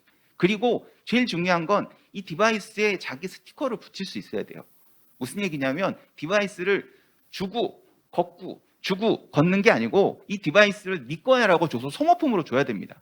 우리가 애들 끝날 때 교과서 다시 걷지 않잖아요. 저는 초등학교 1, 2, 3학년의 경우에는 아무래도 이게 좀 뭐 여러 문제가 있을 수 있기 때문에 종이 교과서로 줘야 된다라고 생각을 하지만 초등학교 4학년이 됐을 때 얘네들한테 디바이스를 주는 거예요. 4, 5, 6, 3년 쓰면 충분히 쓴 겁니다. 그리고 중1 때 한 번, 고1 때 한 번, 최소한 의무교육 동안에 디바이스 3개, 초등학교 때 하나, 중학교 때 하나, 고등학교 때 하나 주고 그걸로 교과서를 대체하는 거예요. 지금 교과서 개발, 검정, 인정 할 때 그거 교과서 개발하고 거기에 숫자, 뭐 그림 뭐 들어간 이게 아니고 그거를 그 개발하는 업체들이 페이퍼로 개발할 게 아니고 프로그램으로 개발을 해서 디바이스에 탑재해서 주는 거예요. 그러면 얘들 안 그래도 가방 무겁거든요. 교과서 요즘 좋아가지고 교과서 하나가 없어요. 옛날에 교과서 하나라고 생각하시는데 다 기본 2권, 3권 이러거든요. 수학 있으면 익힘책 있고요. 다 친구들 있어요. 그래서 기본적으로 굉장히 교과서 무겁고 많습니다. 그걸 다 이고 다니잖아요. 그렇게 할 게 아니라는 거죠. 디바이스 주고 거기서 찾아서 할 수 있어야 된다. 1인 1 디바이스가 돼야 된다고 저는 개인적으로 생각을 합니다. 근데 문제는 이게 학교 소속으로 되어 있기 때문에 감독하느라 부서질까 봐 애들 사용 잘 못하게 전시용이야. VIP 오거나 중요하신 분 오거나 학부모 오셨을 때 꺼내서 쓰는 거지 애들이 평소에 못 써요. 왜? 그거 고칠 돈이 없거든요. 애들 생각해서 얼마나 이렇게 하다 툭 떨어져 선생님 깨졌어요. 끝. 100개를 줘도 1년 지나면 몇 대 안 남습니다. 지금 상황이 그렇고요. 그래서 저는 디바이스가 첫 번째로 돼야 된다. 두 번째는 AP가 제대로 잘 설치가 돼. 이거는 제가 알기로 거의 다 된 것으로 알고 있어요. 주긴 했는데 네트워크가 돼야 수업을 할 거 아니에요. 올라서 했는데 저기에 데이터가 안 나오면 그건 사실 디바이스는 제대로 쓸 수 없는 게 되거든요. 그래서 첫 번째가 디바이스라면 두 번째는 AP가 다 설치가 되어 있어야 된다. 세 번째는 컨텐츠입니다. 오늘하고 가장 많이 관련이 되겠지만 이 컨텐츠를 개발을 하는데 개발하는 사람이 많아요. 이제 그냥 간의 성목업 정도의 선생님이 개발하는 분도 있을 거고 지역청 단위, 뭐 교육부 단위, 다른 부처부터 해서 굉장히 많은 다양한 컨텐츠가 있어요. 서로 잘 모릅니다. 그래서 애들에 대한 컨텐츠를 개발하고 활용하도록 하는 거에 있어서는 저는 굉장히 나름의 좋은 플랫폼이 있어야 될 거라고 생각을 하고, 그리고 제가 컨텐츠를 선생님들하고 고민을 해보면서 느꼈던 선생님이 개발을 하고 싶은데 가장 큰 블록은 저작권이에요. 임의로 갖다 썼다가 메일이 날라옵니다. 당신이 내 이미지 썼으니까 나는 소송 준비하겠다. 실화예요. 있었던 겁니다. 그러면서 그분들은 그러니까 그런 저작권에 관련된 게 충분히 제대로 커버가 되지 않는 이상 선생님들은 능력이 돼도 두려워서라도 잘 못합니다. 그래서 이제 경기도 교육청 같은 경우 제가 사업할 때 어떻게 했었냐면 한 2, 3억 정도 돈을 들여서 그냥 폰트, 이미지 이런 것들을 엄청나게 개발을 해서 그냥 쓰십시오라고 해서 무료로 다 올려놓은 그런 사업을 했었거든요. 근데 경기도에서 열심히 홍보를 하는데 경기도 자체도 충분히 홍보가 안 돼요. 이게 뭐 전국으로 당연히 퍼질 리도 없고, 그래서 이런 충분한 컨텐츠가 제공이 돼야 된다. 이거는 이제 우리가 일반 수업을 하고 있고 평균의 수업을 하고 있기 때문에 너무 그러니까 많이 잘하는 애들 그리고 많이 부족한 애들은 이런 컨텐츠를 통해서도 커버할 수 있어야 되는데 그러기 위하면 굉장히 다양한 층의 컨텐츠가 개발이 되면 좋겠죠. 그 다음에 마지막으로 어찌 보면 가장 제일 큰 어려움일 수 있는데 선생님의 역량입니다. 제가 아까 이제 신민철 선생님 발표하는 거 보면서 느꼈는데 신민철 선생님이 되게 능력자고 되게 훌륭하시죠. 그러니까 뭐 TV도 나오고 상도 받으시고 했을 건데 대한민국의 교사는 신민철 선생님 같은 분만 계신 게 아니죠. 그분들을 제가 능력이 있다 없다를 평가하는 게 절대 아닙니다. 신민철 선생님 옆반에서도 수업을 해요. 이쪽 옆반에서도 수업을 합니다. 이쪽 선생님도 저 능력이 있고 저렇게 열정이 있어서 애들한테 가르쳤다면 그 학교의 분위기가 바뀌었겠죠. 그런 학교가 전국에 10,000개가 있어요. 그렇기 때문에 어느 특정 누구를 해서 물론 이런 예가 있고 이렇게 할 수 있다라고 치고 나가는 것도 중요하지만 이런 역량 그리고 디바이스를 주고 AP가 돼서 데이터가 서로 왔다 갔다 하고 그리고 콘텐츠가 굉장히 많더라도 선생님이 그걸 사용할 줄 모르고 그거에 대해서 지식이 없다면 그거는 전혀 사용하지 못하는 말 그대로 그냥 배터리 충전하고 있는 거고 그 개발을 열심히 몇십억 몇천억을 들여서 했더라도 교실 안에서 사용을 못한다면 이거는 또 필요 없는 겁니다. 그러니까 제가 말씀드렸듯 디바이스, AP, 콘텐츠 그리고 교사의 역량 이 4가지가 다 세팅이 됐을 때가 출발점이에요. 이거 중에 어느 하나라도 없으면 시작이 안 됩니다. 예, 이게 그 와인 오크통에 옆에 하나 부러지면 와인이 거기까지만 찰 거잖아요. 다 올라가 있어야 끝까지 차는 것처럼 이 4가지는 그런 이미지인 거지 하나가 됐기 때문에 디바이스 줬으니까 학교에서 해봐. AP 설치했으니까 학교에서 해봐. 우리가 콘텐츠 만들었으니까 학교에서 해봐. 안 됩니다. 이 4가지가 됐을 때가 출발점이에요. 저는 그러기 위해서는 엄청나게 많은 예산이 사실은 필요한데 저는 관점을 바뀌어서 디바이스, AP는 지금 됐다고 본다면 디바이스 같으면 교과서 개발하고 애들한테 교과서 나눠주는 비용 3년치 더하면 사실 디바이스 줄 가격 나온다고 보거든요. 예, 좀 관점을 바꿨으면 좋겠고요. 콘텐츠도 전체적으로 좀 어떻게 풀을 해서 좀 체계적인 개발이 좀 이루어졌으면 좋겠어요. 그런 면에서 콘텐츠 전문가와 내용 전문가의 충분한 네트워크 그리고 내용 전문가라고 하는 선생님들의 콘텐츠 개발에 충분한 참여할 수 있는 환경과 여건이 지원이 돼야 된다고 생각을 하고 그거 이외에 전체적으로 선생님들의 디지털 리터러시 향상을 위해서 좀 역량 그리고 선생님들의 자구적인 노력 코로나 참 나쁘죠. 근데 코로나를 통해서 우리가 얻은 가장 큰 제 스스로 교육에서의 혜택이라면 원격 수업 그리고 온라인에 대한 거부감의 감소와 그리고 디지털 역량의 향상이라고 저는 생각을 합니다. 굉장히 짧은 시간 동안에 어쩔 수 없이 엄마들의 도움과 정말 고생을 통해서 그래서 저는 이런 기본적인 바탕이 돼야 이런 게임과 다양한 동기부여를 통한 수업이 현실적으로 이루어질 수 있다라고 생각을 하고 그런 면에서 또 여기가 또 국회다 보니까 그런 면에서에 대해서는 이거는 어느 구분 상관없이 정말 미래를 위한 투자라고 생각을 하고 그렇게 해야 된다고 생각을 합니다. 이상입니다. 네, 박수 한번 주시죠. 예. 자, 디바이스 그리고 무선 AP 콘텐츠 디지털 역량이 갖춰져야 이런 게이미피케이션 교육이 시작될 수 있다라는 말씀하셨는데 실제로 저는 그 말씀을 들으면서 이 게이미피케이션은 교육 정책이 필요하구나 하는 생각이 들었습니다. 뭐든지 다 갖춰져서 시작하는 게임은 없죠. 그걸 갖추면서 게임이 시작하는 거죠. 어찌 보면은 지금 필요한 디바이스 문제가 됐든 콘텐츠 문제가 됐든 교사의 역량이 됐든 이런 것들을 좀 문제다가 아니라 이런 걸 어떻게 빌드업 해가지고 실질적으로 우리 교육 정책 역량과 교실이 실제로 아이들의 역량들을 쑥쑥 레벨을 키우는데 좀 힘을 실질적인 영향을 발휘할 것이냐 하는 생각이 들었는데요. 최정화 연구위원님께서 이런 고민들을 많이 하셨으니까 좋은 게이미피케이션적인 교육 정책들을 만들어 주시라 굳게 믿겠습니다. 자, 세 분의 발제를 들었는데요. 토론을 들었는데 여기에 대해서 오늘 발제를 해주신 신민철 선생님 뭐 답변이나 추가적으로 하시고 싶은 말씀 있으시면 대략 한 5분 안팎 정도로 이렇게 해주시면 좋겠습니다. 네, 이야기를 딱 들으면서 제가 딱 든 생각이 뭐냐면 창의성은 여백의 공간에서 나온다라는 거를 말씀드리고 싶습니다.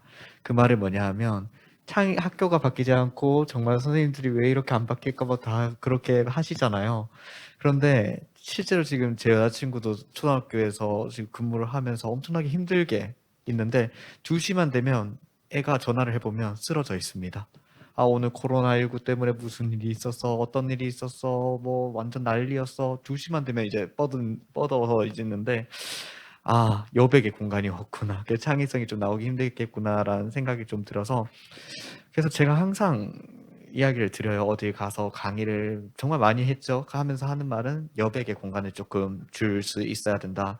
여백의 공간을 주는 게 장기적으로 관점을 봤을 때는 투자다 이렇게 생각을 들고요.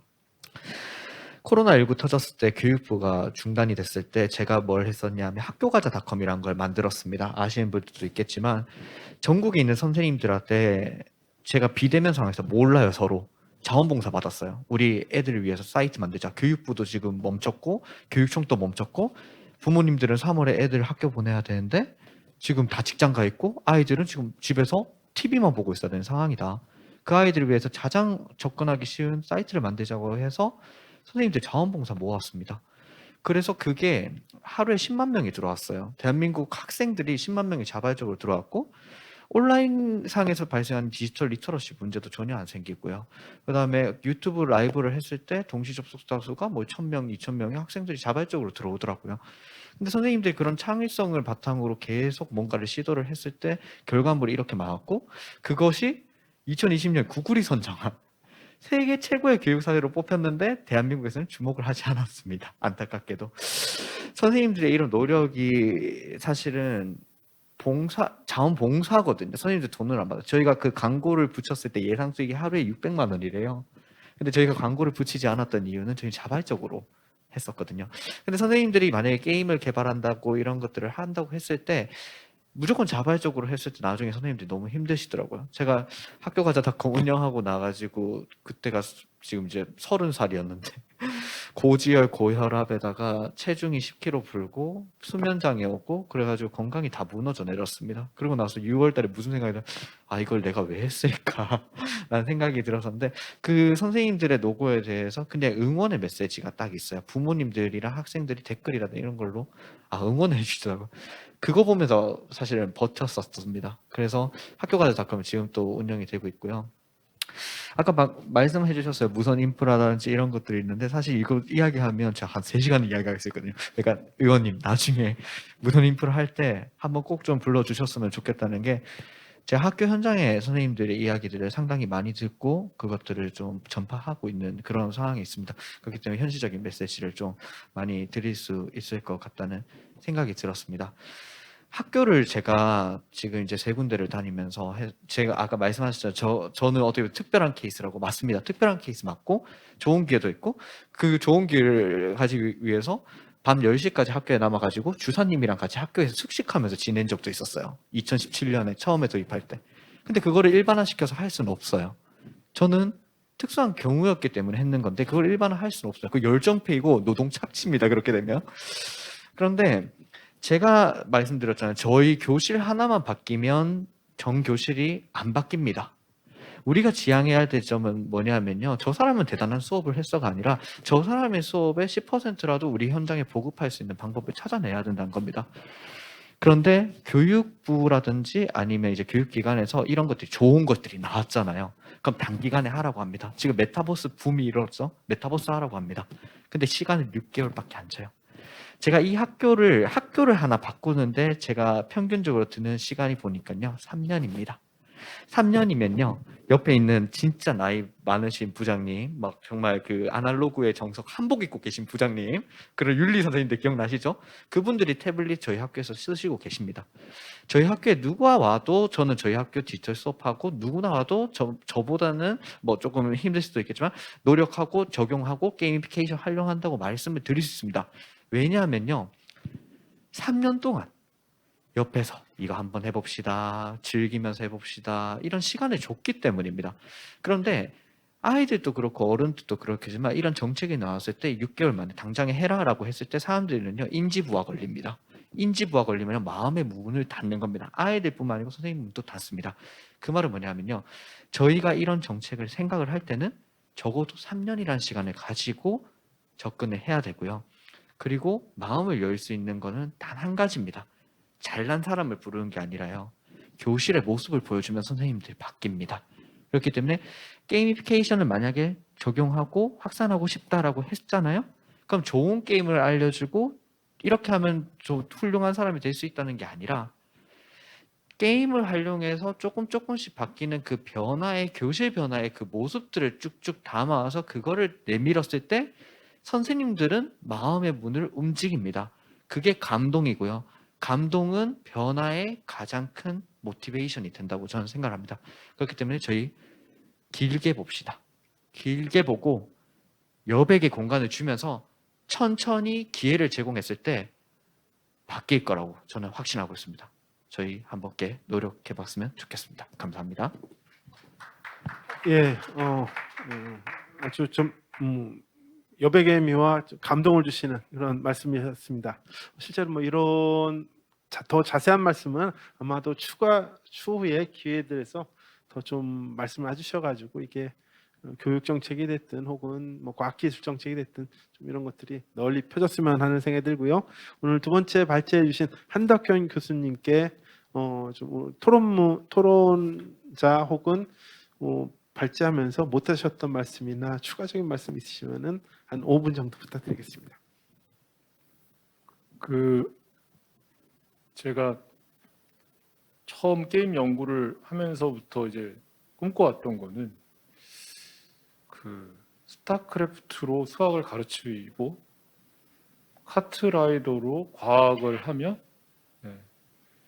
바람의 나라로 역사를 가르치는 그게 돼야 진정한 어떤 기능성 게임, 그다음에 게이미피케이티브된 교육이 아니겠는가. 왜냐하면 지금 한국에서 나온 정말 그 스테디셀러급의 게임들은 그 안에 과학적인 요소와 교육적인 요소 그리고 인간의 뇌와 마음을 바꾼 요소들이 다 들어가 있는데 그게 아직 사용처를 모르기 때문에 그렇게 됐다라고 저는 생각을 하거든요. 그래서 그거를 이제 콘텐츠진흥원 본부장님도 나와 계시니까 콘텐츠진흥원에 있는 게임을 다 모으면 정말 지금 버려진 게임도 시작해서 유명하지 않은 게임들 다 모으면 정말 저는 대학 교육까지 다 시킬 수 있다고 생각을 하거든요. 그래서 그런 다 아직 밖으로 잘 드러나지 않은 게임들 그리고 정말 많은 개발자들이 밤을 새워가면서 만들고 개발한 게임들을 교육이나 아니면 다른 기능성 게임 쪽에 좀 사용할 수 있는 그런 방법도 좀 모색을 해주셨으면 좋겠고요. 그 다음에 교육계 쪽에서는 제가 교육부하고 게임을 2번 정도 만들었는데 하나는 학생들 공격성을 낮추는 게임을 하나 정말 잘 만들었어요. 재밌게 만들고 그래픽도 화려하고 그랬는데 그 교장 선생님 그룹하고 한번 미팅을 하고 교감 선생님 그룹하고 한번 미팅을 하고 교육청 분들하고 미팅을 할 때마다 그 아바타의 그림이 다 바뀌었거든요. 처음에는 얘네가 학교 교복을 입었는데 치마 길이가 무릎 밑으로 내려가고 그 다음에 나시형 이걸 입었는데 저고리가 되고 티셔츠가 되고 그 다음에 애들한테 자켓을 입히고 그래서 처음에 한국형 게임이 나왔다가 나중에 북한형 게임으로 이렇게 탈바꿈하는 그래서 저는 그런 그래픽이나 그 다음에 우리나라가 가지고 있는 콘텐츠에 대한 것들을 교육을 조금 더 일찍 시켜주시고 거기에 대한 것들을 좀 해주시는 게 꼭 게임 교육이 아니라 관련된 어떤 문화 교육들을 많이 추가시켜 주시면 학생들이 어려서부터 거기에 대한 어떤 기반 그런 것들이 되면서 그들이 이제 어른이 됐을 때, 왜냐하면 부모들을 지금 아무리 교육하는 것보다 부모가 될 사람들을 교육해서 그들이 부모가 될 때까지 기다리는 게 사회를 바꾸는 게 훨씬 쉽더라고요. 제가 그 게임 리터러시 교육, 그 게임 리터러시에 대한 스케일을 만들어서 설문지를 만들어 돌려봤더니 지금 20대 후반의 부모들은 게임에 대한 긍정 부정 점수가 50대 부모보다 2배가 더 긍정적인 쪽으로 돌아와요. 왜냐하면 그들은 해봤고 그게 어떤 효과인지 다 아니까. 그래서 그런 교육도 학교에서 꼭 좀 해주시면 거기에 관련된 다른 전문가들은 또 그거를 치료하거나 교육하거나 그런 걸로 만들어서 그런 교육 쪽에 좀 많이 생각을 해주시면 너무 감사하겠다 그런 생각을 했습니다. 그리고 마지막으로 그 경기도 교육청에서 이런 좋은 사례에 대한 것들을 알고 계시니까, 또 안성초등학교라는 거기서 시작을 했으니까 경기도 교육청에서 연이어서 사업을 좀 한번 계획을 해주시면 열심히 해보도록 하겠습니다. 부탁하겠습니다. 네, 부탁의 말씀으로 이렇게 마무리를 해주셨는데요. 실제로 이게 게임이나 이렇게 본질, 사업의 본질보다는 아까 아바타 말씀하셨는데 그런 비본질적인 것들로 인해서 스트레스나 과업들이 좀 늘어나는 것들은 우리 비단 교육계뿐만 아니라 우리 사회 전체가 좀 줄여야 하지 않을까 하는 생각이 들고요. 사실 그런 혁신적인 사고방식, 접근이 우리 게임을 교육에 좀 더 가깝게 하고 게임을 활용한 교육들이 보편화되는 데 중요한 기점이 아닌가 싶습니다. 자, 토론과 이렇게 발제해 주셨던 분들 말씀까지 들었는데 혹시 질문이 지금 온라인에서 들어온 게 있나요? 부장님? 네. 그 질문 몇 가지 들어온 게 있고요. 예. 제가 좀 정리를 해서 자장님께 예, 드린 예. 몇 가지 것들을 질의해 주시기 예, 예. 부탁드리겠습니다. 그러면은 제가 미리 좀 선정한 받은 질문 중에 신민철 선생님께 하나만 말씀드릴까요? 자, 게이미피케이션 가지고 교육을 하는데 그래도 여러 과목 중에 좀 잘 어울리는 과목이 있다면 어떤 과목이 좀 잘 어울릴까요? 저는 이 단순히 적용뿐만 아니고 이제 후에 이 적용의 그 결과물에 대한 재가공 측면에서 살펴보면요, 수학입니다. 왜냐하면요, 수학은요 나선형 교육과정으로 되어 있습니다. 교육과정이 계속 이렇게 올라가는 형태로 되어 있거든요. 그렇기 때문에 학습 결손이 발생하면 그 다음 단계로 넘어가기가 힘듭니다. 근데 이제 게이미피케이션으로 학생들 진단을 가볍게 치고 나면 학생들 수준이 딱 보여서 그 부분만 제가 트리트먼트를 해주거든요. 그럼 학생이 선생님 어떻게 내가 모르는 부분을 그렇게 정확히 알고 있지? 난 게임을 했을 뿐인데 라는 생각을 합니다. 그렇기 때문에 저는 만약 추천을 드린다면 수학 부분에서 추천을 드리고 싶습니다. 네, 추후에 좀 교육 개발을 할 때 이런 게임 개발자 혹은 이런 게이미피케이션과 관련된 전문가들이 같이 그 수학 교육을 한다면 수포자들은 사라지지 않을까 하는 생각이 듭니다. 한덕현 교수님께도 하나 질문 드리고 싶은데 게임을 개발하는 것과 ADHD의 그런 문제를 겪는 사람들의 게임을 만든다고 했을 때 어떤 점들에서 특징이 있는지, 어떤 점들을 주의 혹은 집중해야 되는지 그것과 관련돼서 좀 말씀해 주시면 게임업계 관계자들도 많이 참고가 될 것 같습니다. 지금 디지털 치료제를 만드는 기업이나 연구자들 중에 ADHD에 대한 디지털 치료제가 거의 상위 3% 안에 든다고 저는 생각합니다. 왜냐하면 미국에서 나온 아킬리사에서 나온 최초의 기능성 디지털 치료제가 ADHD를 치료하게끔 나왔기 때문에. 근데 이제 어떻게 보면은 비극적인 이야기 중에 하나지만 뭔가를 통해서 집중력을 키우는 건 쉽지 않습니다. 그 대신 집중력을 평가하기는 어렵지는 않습니다. 그래서 바꿔 얘기하면 게임을 많이 한다고 얘기해서 집중력이 나빠지는 게 아니듯이 어떤 게임을 많이 한다고 해서 집중력이 좋아지는 건 힘들다는 얘기예요. 대신 그 주의력 결핍 과잉동장애가 가지고 있는 생활상의 규칙성이라든지 어떤 시간 관리라든지 이런 거에 관련된 어떤 게임들을 만들어주는 게 훨씬 좋은 거고요. 그래서 오늘 저희가 했던 ADHD가 수업을 향상을 시켰다는 건 뭐냐면 ADHD가 가지고 있는 특징적인 면을 게임이 담았기 때문에 이 게임이 ADHD 효과적이었던 거거든요. 그래서 그런 면들을 마음에 두시고 개발하시는 게 ADHD 치료제 혹은 ADHD 관련 게임을 만드는데 좀 힌트가 되지 않을까 그런 생각이 듭니다.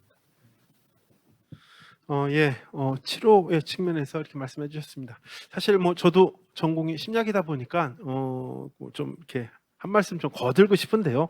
사실 ADHD에서 그 주의력 결핍, 디피시시라고 얘기하는데 거꾸로 보면 사고의 그 주제나 이런 것들이 빠르게 바뀌는 애들이거든요. 어찌 보면 요즘 사회에 그런 것들이 필요할 수도 있는 그런 측면에서 치료라는 측면들로 접근하기보다는 그 특성들을 좀 살리는, 그래서 그 자기가 가지고 있는 특성들을 좀 키울 수 있는 이런 측면들이 필요하지 않을까 생각이 들고요. 그리고 우리가 기술을 할 때도 기능성 게임에서 치료를 한다라기보다는 산만한 아이한테 좀 어울릴 수 있는 수업 방식이나 게임은 뭐가 있을까? 우울증이라기보다는 의욕 저하로 좀 학교에서 좀 의욕이 없는 아이들한테 의욕을 증진할 수 있는 방법은 뭐가 있을까? 이런 방식으로 조금만 더 사용자 중심의 용어로, 그리고 조금 부담스럽지 않은 이런 어휘들을 선택해서 접근한다면 훨씬 더 좋지 않을까 하는 생각들을 가져봅니다. 사실 이거 역시도 기능성 게임이 이제까지 어찌 보면 한 20여 년 전부터 비슷하게 왔단다면 또 다른 4차 산업혁명 시대를 맞이해서 전환점이 됐을 때 기능성 게임 자체에 대한 접근이나 우리의 좀 반성과 좀 더 혁신들이 좀 요구되는 이 지점이 아닐까 하는 생각들을 가져봅니다. 부장님 혹시 유튜브에서 온 질문들 있나요?